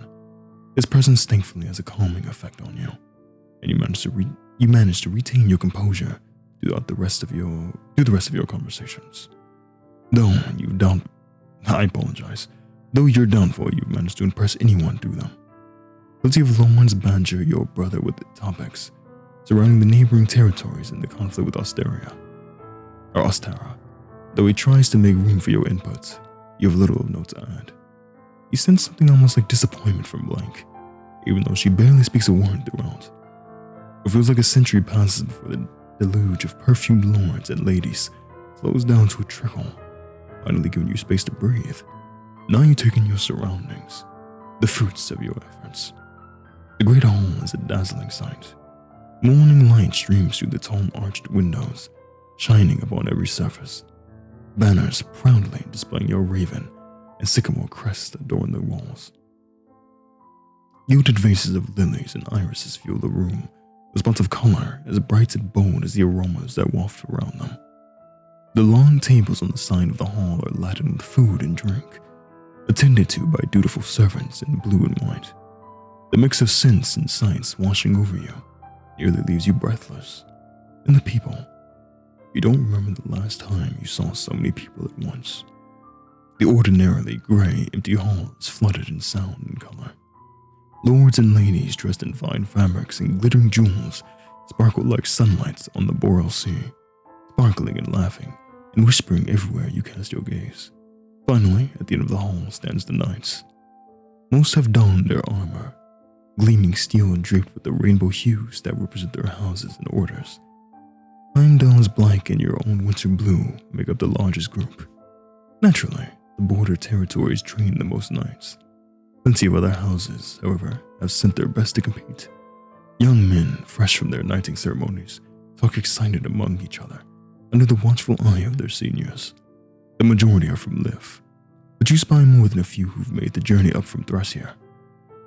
It feels as if today the entire kingdom acknowledges or scrutinizes you. Your heart races with excitement. The realization makes you dizzy. Keep that confidence. Your heart races with excitement. You overhear two nervous young squires trailing behind their master. Didn't the last knight you served die during a tournament? Not me, my cousin. His master was struck in the helmet, fell off his horse and trampled to death. So it was an accident. Remember, was he... Boys, fetch me some wine. Yes, sir. Tournaments are a celebration of many things. Chief among them violence. They are a method for keeping knights fit and sword arms honed during peacetime after all. Whenever your father hosted one, he forbade you from watching, saying you were too young and delicate for such a spectacle. No amount of crying changed his mind. I'm not worried about Tristan. He's stronger than anyone. You scanned the hall again for a flash of gold or purple. Dress here is royal colors. Despite neither, the prince with his famous helm of golden antlers, nor any of his knights. Even if Prince Ramoon himself didn't come, I thought at least the royal knights would. The smiths hinted as such when I commissioned Tristan's armor. Your brother did say his highness was fond of theatrics. Perhaps he aims to arrive fashionably late and make some kind of grand spectacle. Although he'll arrive late all right. I should make sure to act surprised if he does. You're doing well, Lynn. Stand up straighter. You're a lady, and a flower about to wilt. Yes, mother, you managed to reply without rolling your eyes. Over there is that the Prince Slayer. How formidably handsome. A few of the younger ladies hovered nearby, glancing at you and your brother behind silk sleeves onto rosy lips. Some whisper as if daring each other to step forward, but none look willing with Dame blank nearby. Like magpies shrinking under an eagle's gaze, you bite your lip. You'd expected the appraising gazes that have been directed your way, but it's an uncomfortable feeling watching the same looks fall on the person you care about most in the world. Tristan is a private person. That's never been enough to stop rumors from spreading, even before he became a hero. If it didn't have to be a perfect hostess, I'd give him a piece of my mind. How dare they act so shamelessly? What? Blank is right here. Marchioness! A thundering voice ruptures your thoughts and your moment of calm. It comes from a middle-aged man clothed in green brocade and the heavy scent of spices and perfume. You dimly recognize him as one of your father's friends. That man has hardly changed from when you last saw him as a child, leering at you over a hand of cards. With him stands a slender young woman who shares few similarities with him, save her emerald garb and wheat-colored hair. Lady Sieglind, Tristram, it's a pleasure to see Sigmund's beloved daughter and fiercest knight again. Rest his spirit. What are you waiting for, boy? He shouted to Tristan. Introduce me to her ladyship. Answer yourself, let Tristan answer. I kind of feel like staying out of this one. I don't want to make Tristan just feel like oh, I can handle myself. You can do the thing at least. Lind, your brother states coolly. This is Count Klaus von Mistel. Greetings, Lord Mistel, you murmur. I hope the journey here was free of trouble. It was smooth as a seal's tail. My daughter and I were only too eager to visit you. Not even a raging revenant could have stopped us. Though your brother's face shows no change in expression, you swear his left hand twitches, as if looking for the familiar shape of his sword. The Count does not notice, turning towards him as if they're the best of friends, which to your knowledge they are not. Sir Tristram, my daughter Isolde? If we met before, I don't recall, but I humbly offer my greetings, my lady. Thank you, Sir Tristan. The young woman dips to a low curtsy, gracefully batting her long eyelashes. Her long jeweled neck and shimmering green gown remind you of an emerald serpent uncoiling. Please, you need not bow your head to a mere knight. But you are the mighty Iron Slayer, a living legend. How can I offer you anything but the utmost gratitude? Behind you, Mike makes a sound that she quickly muffles into a cough. You're too kind, your brother replies absently, fiddling with his gauntlet. Well, if you wish to repay my kindness, would you grant me the honor of a dance this evening? I'm no dancer. I fear I would only cause you embarrassment. What about a game of chess then? Isolde is very learned, the Count quickly cuts in.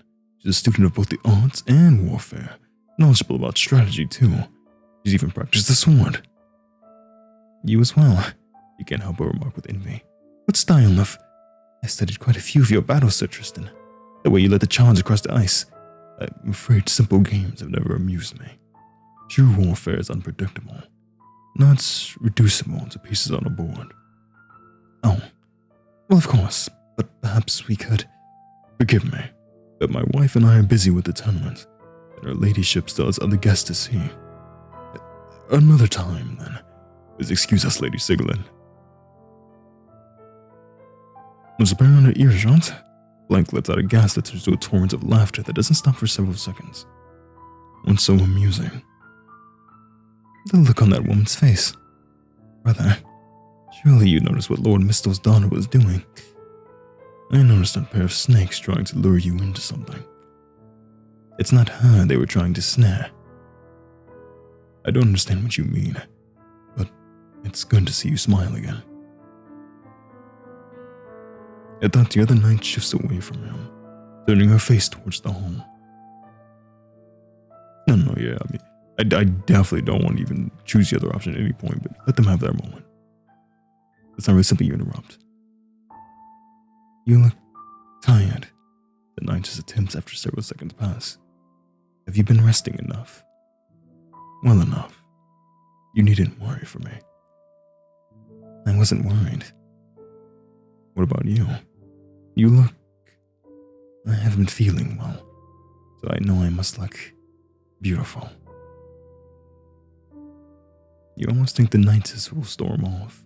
She stands stone still as your brother takes a tentative step closer to her, and slowly reaches towards her. You watch him press his armored gauntlet over hers and give it a light squeeze. It's a gentle touch, a crinkle of leather over steel knuckles, and curled finger plates so soft you barely hear it. You wonder if the two knights even feel any contact. It's the only intimacy you've seen between them in a long time. You've scarcely formed the thoughts when the sounds of clinking armor and sturdy footsteps stride up to you. Greetings, Lady Winter. The speaker is a knight with graying hair, dressed in plain armor and a black surcoat. A single medallion hangs around his neck. It takes you a moment to recognize it. The North Star of Heimdall. And this man is the Hound of the North, the General Tristan fought alongside during the war. Welcome, Lord Heimdall. Thank you for making the journey here today. At his side stand two knights adorned in similar black-trimmed armor. Your brother gives each a friendly nod and greeting.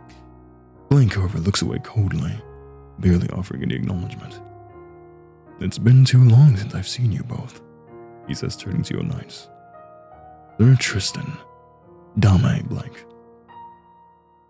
I'm only glad that we met. Tristan, I'm only glad we meet under better circumstances, sir. Oh, hold on. And I still have my cup. Yes, it's lovely here. It's like this castle has never seen a lick of chaos from the war. It's the knight on Heimdall's right who interrupts. You're surprised to hear a feminine voice come from the thinker's helmet. In fact, the speaker sounds barely older than you are. The boldness of her remark leaves you at a loss. Dame Tanja. The man's tone is even, with barely a hint of reprimand, but it caused the knight to stiffen. Knightess. I keep punching my mic arm, I'm sorry. Forgive me. I spoke out of turn. Please, be at ease. Liv is, of course, grateful for all that the Knights of Rimgrave have done to protect our borders. It's thanks to you we can enjoy a peaceful celebration today. With a foe like Ostara even defeated and licking its wounds, we can but pray it lasts, Markionas. I suppose so. As the conversation drifts towards the tournament and other unremarkable topics, you can't help but feel nervousness coil in your chest. I don't know if I'm just tense from speaking in circles with nobles all morning. This almost feels like a test. The man before you is cordial enough, and more soft-spoken than you ever expected a general to be. You can't help but feel there's more behind his unassuming exterior, though. One doesn't win wars without a sharp mind and sharper senses. I wonder, Markionas, if you would be willing to indulge an old man's curiosity. The Marquess asked after a time. Which do you think a ruler should value more? Justice or mercy? Well... Tristan, what do you think? No, you gotta... It's like the blind lady with those two scales. You have to find that balance, right? And if you're just a thing with justice and you're a tyrant, and if you're just doing mercy, then you're a soft king. So you know both. They're both important. Justice without mercy ignores the humanity of one's subject, while the opposite breeds chaos. The strategic answer. Your father taught you well. You knew my father. Scarce few in this room didn't mock you on us. Of course he knows Father Lind.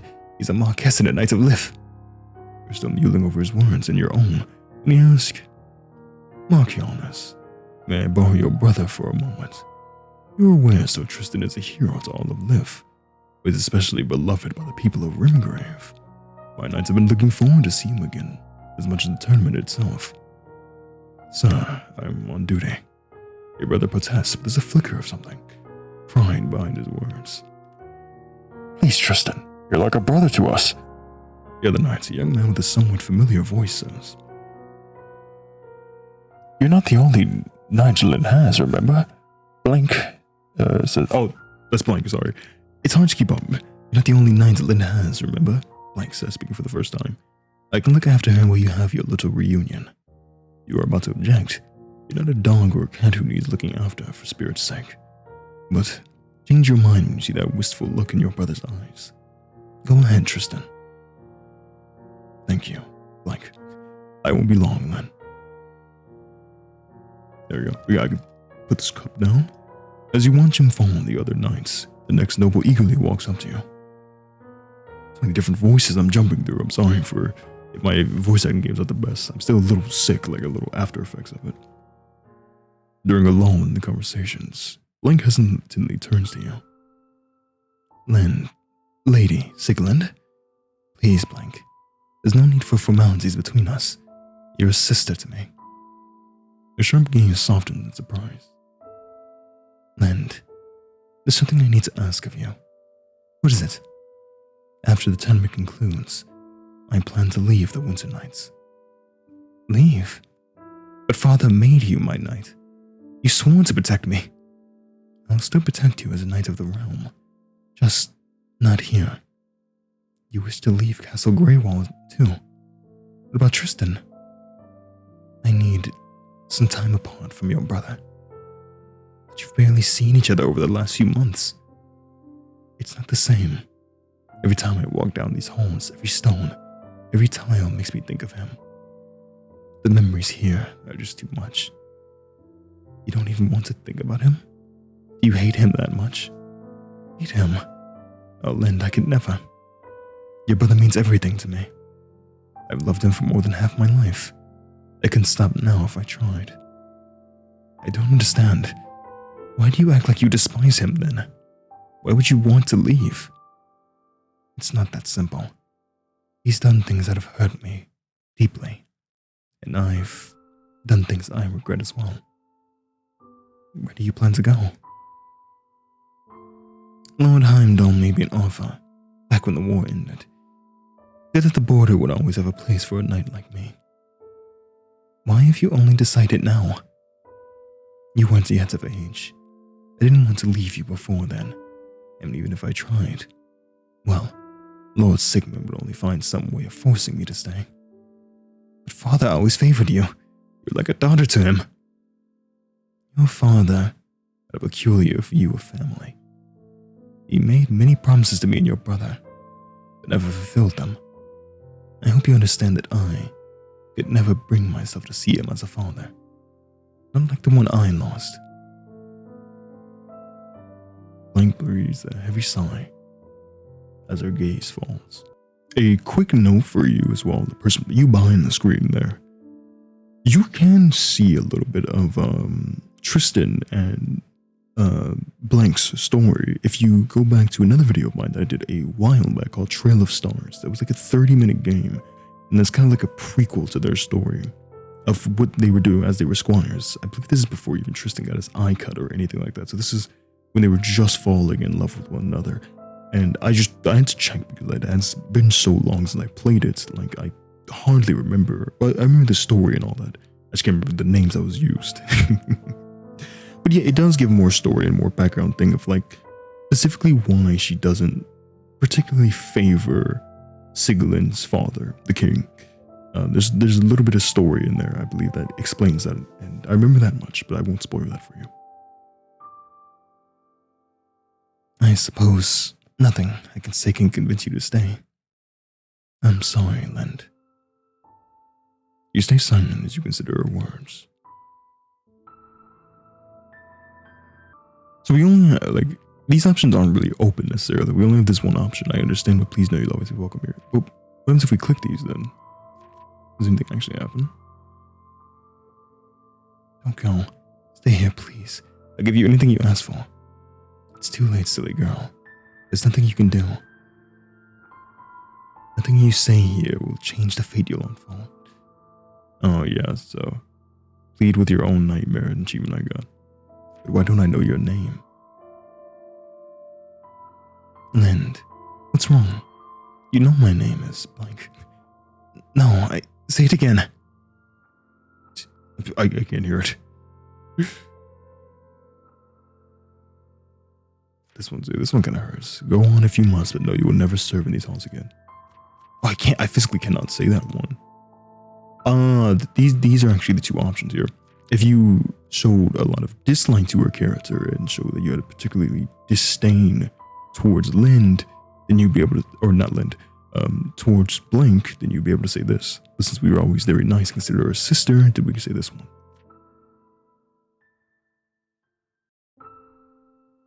I understand. Lord Heimdall will be lucky to have you.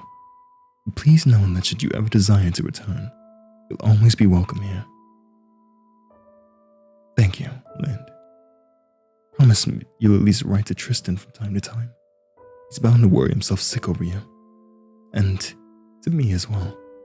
I'll miss you too. Lind, of course. Soon an uneasy silence settles over the two of you. As you mull over your night's words, you consider what else to say, if you should say anything. I am a bit curious. This is like our last chance, why not? If Blank truly plans to leave after the tournament, I don't know if I'll ever get another chance to ask, and Tristan did encourage me to. Blank, if I may ask, what was my mother like? Well, I'm sure you can tell from her portrait, but you look just like Lady Vivian. And you have a full heart, just like her. Just take care that you spend time filling your mind too. What is that supposed to mean? Your brother and I have tried to look after you like she wanted all these years. I know that my best efforts were lacking, however. That's not true at all. Were you very close to my mother? No, not at first. I'll admit I was cold to her and kept my distance. I was only a page when she arrived, after all. Tristan and I shouldn't have been anything more than servants in her eyes. It was only after she died that I realized her kindness was genuine, and she tried her best to protect me from what? I'm truly sorry she's gone. That's all. Once again, you do get a bit more context in what she's speaking of if you go check out Trail of Stars. I'll link that video at the end of this one, or you can just go, check it right now if you like. But yeah, you do get more context of what she means. I wonder what she felt, knowing she wouldn't be able to watch her child grow up. How she'd feel if she could see you now. The grief you hear in her words catches you off guard. You had no idea she cared that much for Mother. Is that why she protected me all this time? Well, I hope she isn't worried for me. I've had 2 wonderful nights to look after me, after all. Lynn. Letnir? Commander. The Knight gives a brief bow. Oh, girl. Stand up straight, girl. Is there any way to greet your superior? Try again. She stiffens, faces the commander, gives a deep bow, all while keeping her gaze lowered. And with just one motion, it feels as if the spirit seeps out of her body, as if an entirely different woman from the one you've known all your life now stands beside you. Beyond a sister or caretaker, Blank was always a pillar of strength to you. a proud and fearsome knight whose courage you admired. It startles you now to see her freeze when called. So, okay, yeah, let's near. Okay, so he yelled that out. Okay, that makes so much more sense. Sorry. You tend to make fools out of our order, Letnir. The commander barely gives her time to compose herself. Never, sir. How do you explain your disgraceful behavior? A winter knight carries himself with dignity, but you've done nothing but scowl at the most illustrious lords of the north, make demands of her ladyship, and bring shame to the honor you hold as her knight. You're dismissed. Head to the tournament grounds or run off and grovel after that boy, whoever he is, if he still lets you into his bed. Understood, sir. Without another word, the knightess trudges off, gauntlet girl tightly at her side. This is not a spoiler, but this is the base thing of the plot right here, in Trail of Stars. Blank here really wanted to kill her commander. That's not a spoiler. That's I think she said that at the very beginning of the game. I believe it was her commander or master at the time in the game that you kind of play and see through her eyes that she really wanted him dead. I could be wrong because it has been a while since I played it, but I know she wanted someone dead, and I believe it was him, if I remember correctly. It has been a while though, so I apologize. But yeah, who doesn't want this guy dead? He's an arse. He's horrible. So diet hard. Forgive me for that display, my lady. I should have intervened sooner. I had hoped that girl would improve her manners in the years since she served as my squire, but you notice that everything has gone quiet. The ripples of conversation that filled the hall a mere moments ago have stilled. Like a stone plunged into a pond, the affray between your knights has not gone unnoticed. Not by their peers, nor yours. You hear the commander's words, the eyes that now watch you. No. I mean, he obviously, I'm immediately calling him out. I value my knights more than I fear judgment. He went too far. Dame is not my only knight, but a sister to me. Again, I know it's just like a title, but you know, it's hard to say blank every time. I'm sure it's a little bit annoying to you. I would ask you treat her with as much courtesy as you would me, Sir Diethard. Forgive me, my lady, but I must repeat what your father stressed. That woman is not and was never your family. But as you're aware, my father no longer walks this shore with us. Whom I honor as a relative is up to my discretion. As you wish, my lady.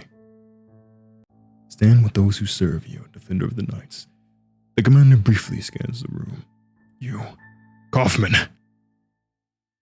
He turns to a fellow knight standing nearby, one who had the misfortune to fall under his line of sight. Give me one moment. Commander. Her ladyship requires a new guard. See to it that you don't leave her side, unlike the others. But sir, I must prepare for the joust. Your duty to the Marchioness comes first. Do I make myself clear? Yes, understood, sir. Good. Now, my lady, I must be on my way. But do not hesitate to call for me at any time. Of course. You may go, Sir Diethard. Jeez, man. What an absolute prick. Just the worst. As your guests begin to mingle among themselves again, a number of disapproving whispers reach your ears. Truly soft-hearted. What can you expect from a young girl? The Marquess would never. It seems your guests have decided that talking about you is more stimulating than talking to you. You suppose your glance, Sir Diethard, has granted you a small reprieve. You scan the hall. After a few moments, spot your brother standing in the courtyard entrance, waving farewell to a group of black-draped knights. From that distance, you doubt he heard the commander's outburst. If he had, he'd be rushing to Blank's side by now. Meanwhile, Sir Robin stands nervously beside you, his smile clinking as he shifts in place. You can almost feel his stare boring into you from his visor. Despite how much you usually envy him and his sibling, right now you only feel sorry for him. Don't worry about me, Sir Robin. Go ahead and prepare for the joust. I'll make sure Sir Diethard doesn't give you another earful for it. But my lady, I can't leave you alone. I won't be. Tristan is right there by the courtyard. See? I'll go to him immediately. Young knight has the decency to at least pretend to consider it for a few seconds. At least allow me to escort you that far, my lady. He walks with you through the hall, saving you from any more interruptions. You nod gratefully to him before he bows and hurriedly shuffles off. And you look towards your brother, still standing a distance away from you in the shaded courtyard. Tristan, you stop. He's not alone. You hear voices, his and hers. For a moment you freeze, uncertain whether to call out. But the intensity of their conversation makes you falter. Unsure what else to do, you slip behind a pillar and wait.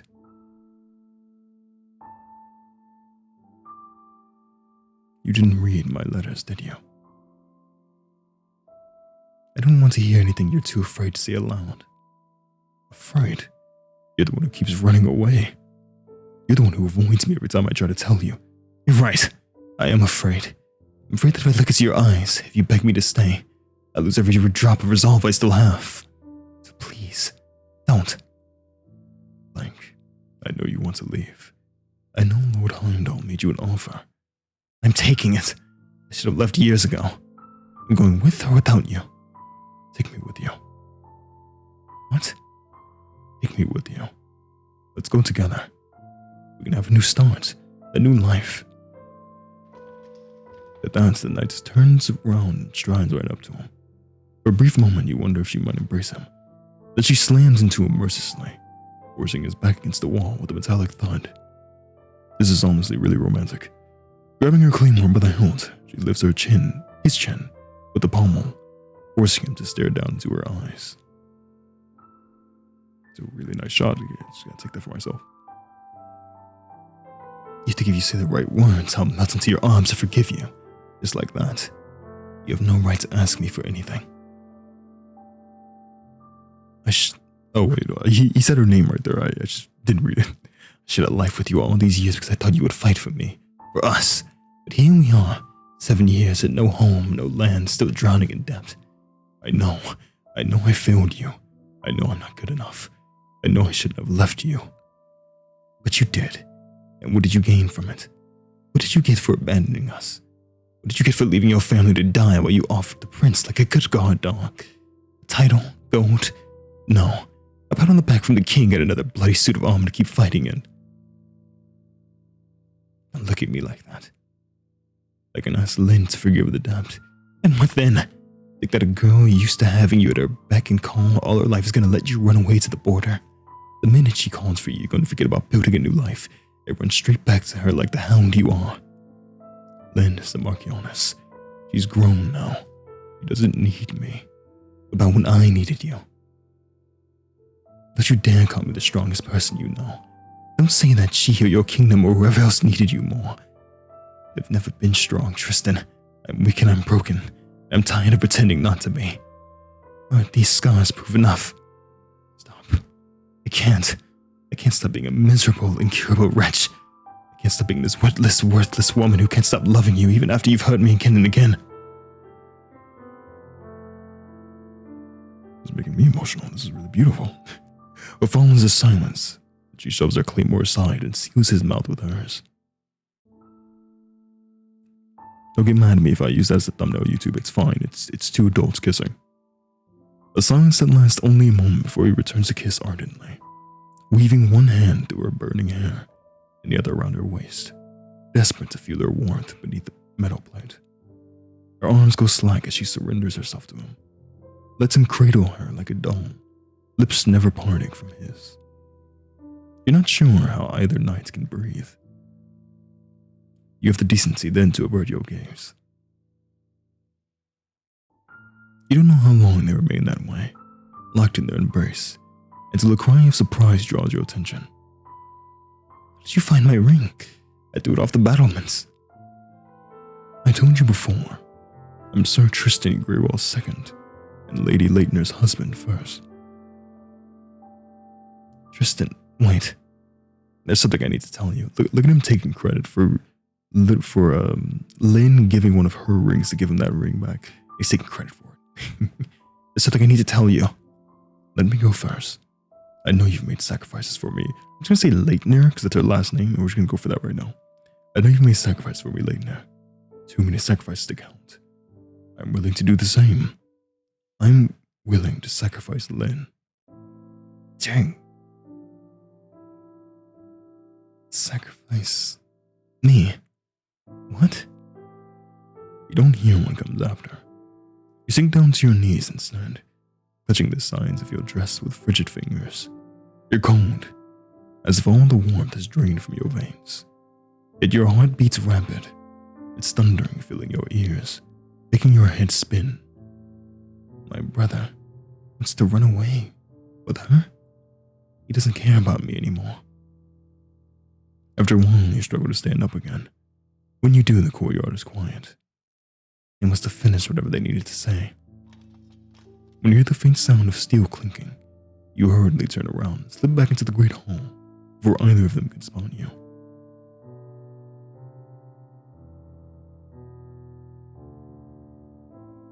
Lynn, what are you doing alone?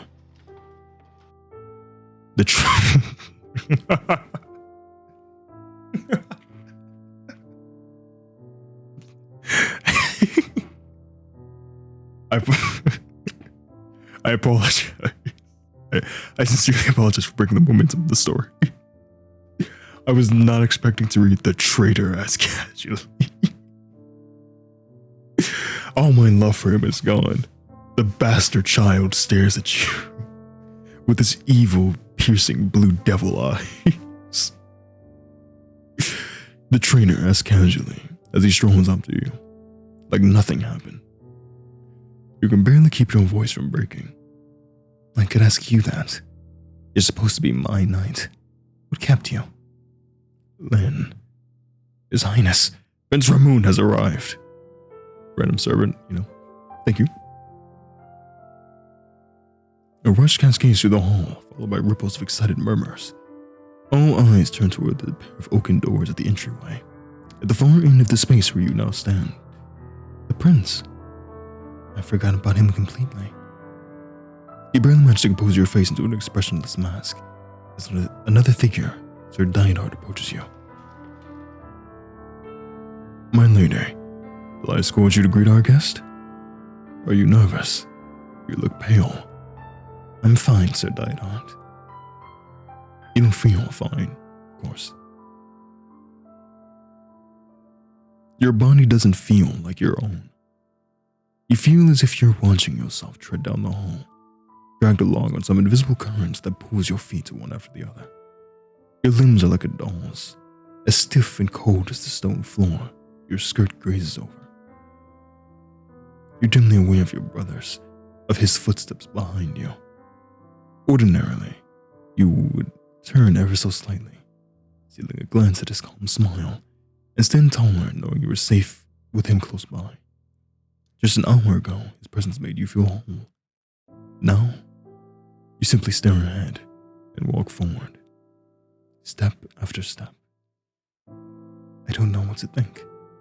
I don't understand anything. He's been different since he got back. Now it's clear that he's been hiding things from me. Things like how he truly feels about me. Ahead of you, the great pair of oaken doors stands open, gaping like a wound. Oh my god, does he have golden armor? And walk two rows of knights in gold helmets, dawn and weapons at their side. Velvet sashes hang across their chest. Deep purple capes trail down from their backs. Emblazoned on each is the symbol of Thracia, worked in gold thread. A stag with a sword caught in its antlers. At the head of the entourage walks a knight with a gilded helm, crested with tall antlers that cut through the air. You've seen paintings before of Prince Ramoon, standing tall with a regal bearing and noble features. The crested helm tucked under his painted arm glimmered as if drawn in gold. Now the gleaming antlers before you remind you of the thorny brambles that trail around the castle's outer walls. The knights carry axes, great swords, and spiked morning stars. The prince too carries a weapon, a curved sword with a jeweled hilt in a style you've never seen before, tucked in a glittering gilded scabbard, My God, is the entire company, this is the entire kingdom treasury just on these three. Jeez. Everything that happened just minutes prior escapes your mind as you start rehearsing your greetings in your head. Only hear the scraping of steel from behind you as your brother draws his sword. Tristan! He cuts swiftly in front of you until he stands between you and the prince. Sir Tristan, have you gone mad? Their diehard howls. Sheath your weapon at once. Who are you? Your brother asks, ignoring the commander. Where is his highness? Silence cuts through the hall as your skin goes cold. Nobody, not one soul moves. The next sound you hear is laughter. A woman's voice, muffled, laughs as if everything's unfolding, as if everything unfolding now is a scene in a lighthearted play. The sound is so sweet and stark and lovely, it leaves you shivering as you clutch at your skirt. You look around for the source, with your brother's body blocking your sight. It takes some time for you to notice where the sound is coming from, right in front of you. So there you are, a silver-haired knight who wields his sword in his left hand. That voice tinged with an Eastern, Ostarian accent, rings clear and song-like from a helm of golden antlers. I knew you'd be easy to spot. I didn't think you'd come running to greet me. Prince Slayer, I've waited a long time to meet my brother's murderer face to face.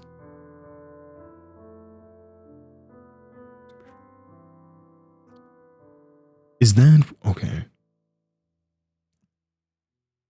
Winter present, Castle Greywall live, and this is back to Tristan's story. Oh man. You're in the Great Hall in your gauntlets and pallions when you return to the present again. I remember now. I remember who I was, who I wasn't. I wasn't the traitor. I wasn't the one who caused this. No, it's a damn lie. It was still my fault. It was my fault for letting them walk in. My fault for not being careful. My fault for believing that nothing could go wrong. My fault for only holding petty things that never mattered in my foolish heart. You stagger up, leaning onto a table for support. Your gauntlets claw into the stained cloth. The edge of the wood clangs against your cuisses. You trudge back to the hall in heavy crooked steps. Over the tiles you traversed long ago, or remnants of memory stamped through your plates. Shrieks and chaos. A spiked morning star bludgeoning a nobleman's skull, his blood painting the wall behind him. Another cleaved by an axe, dead before he can scream. A woman's dress drenched in crimson. Her starched collar dyed red from the wound in her neck. Somebody shouts an order. Knights rush into the fray, but they're outnumbered. Apologies, I'm sorry. Knights are prepared, some don't even carry weapons. More men pour to the hall, no longer to be loyal soldiers. Yeah, okay, and the knights are unprepared, some don't even carry weapons. This was a day for games and jousts, mock battles and friendly duels. Not this. Familiar voices tear at you like nails. Take Lynn and get her away. Stay alive.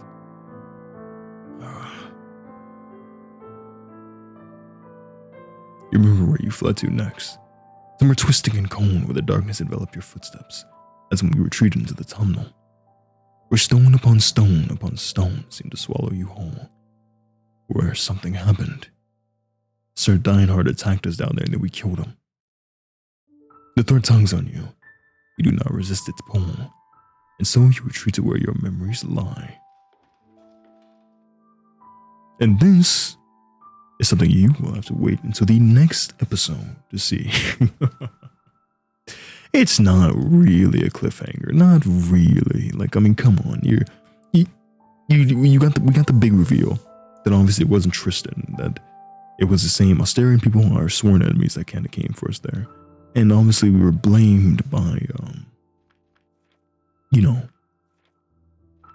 oh crap, now we're back in, the only person you need to worry about remembering is yourself.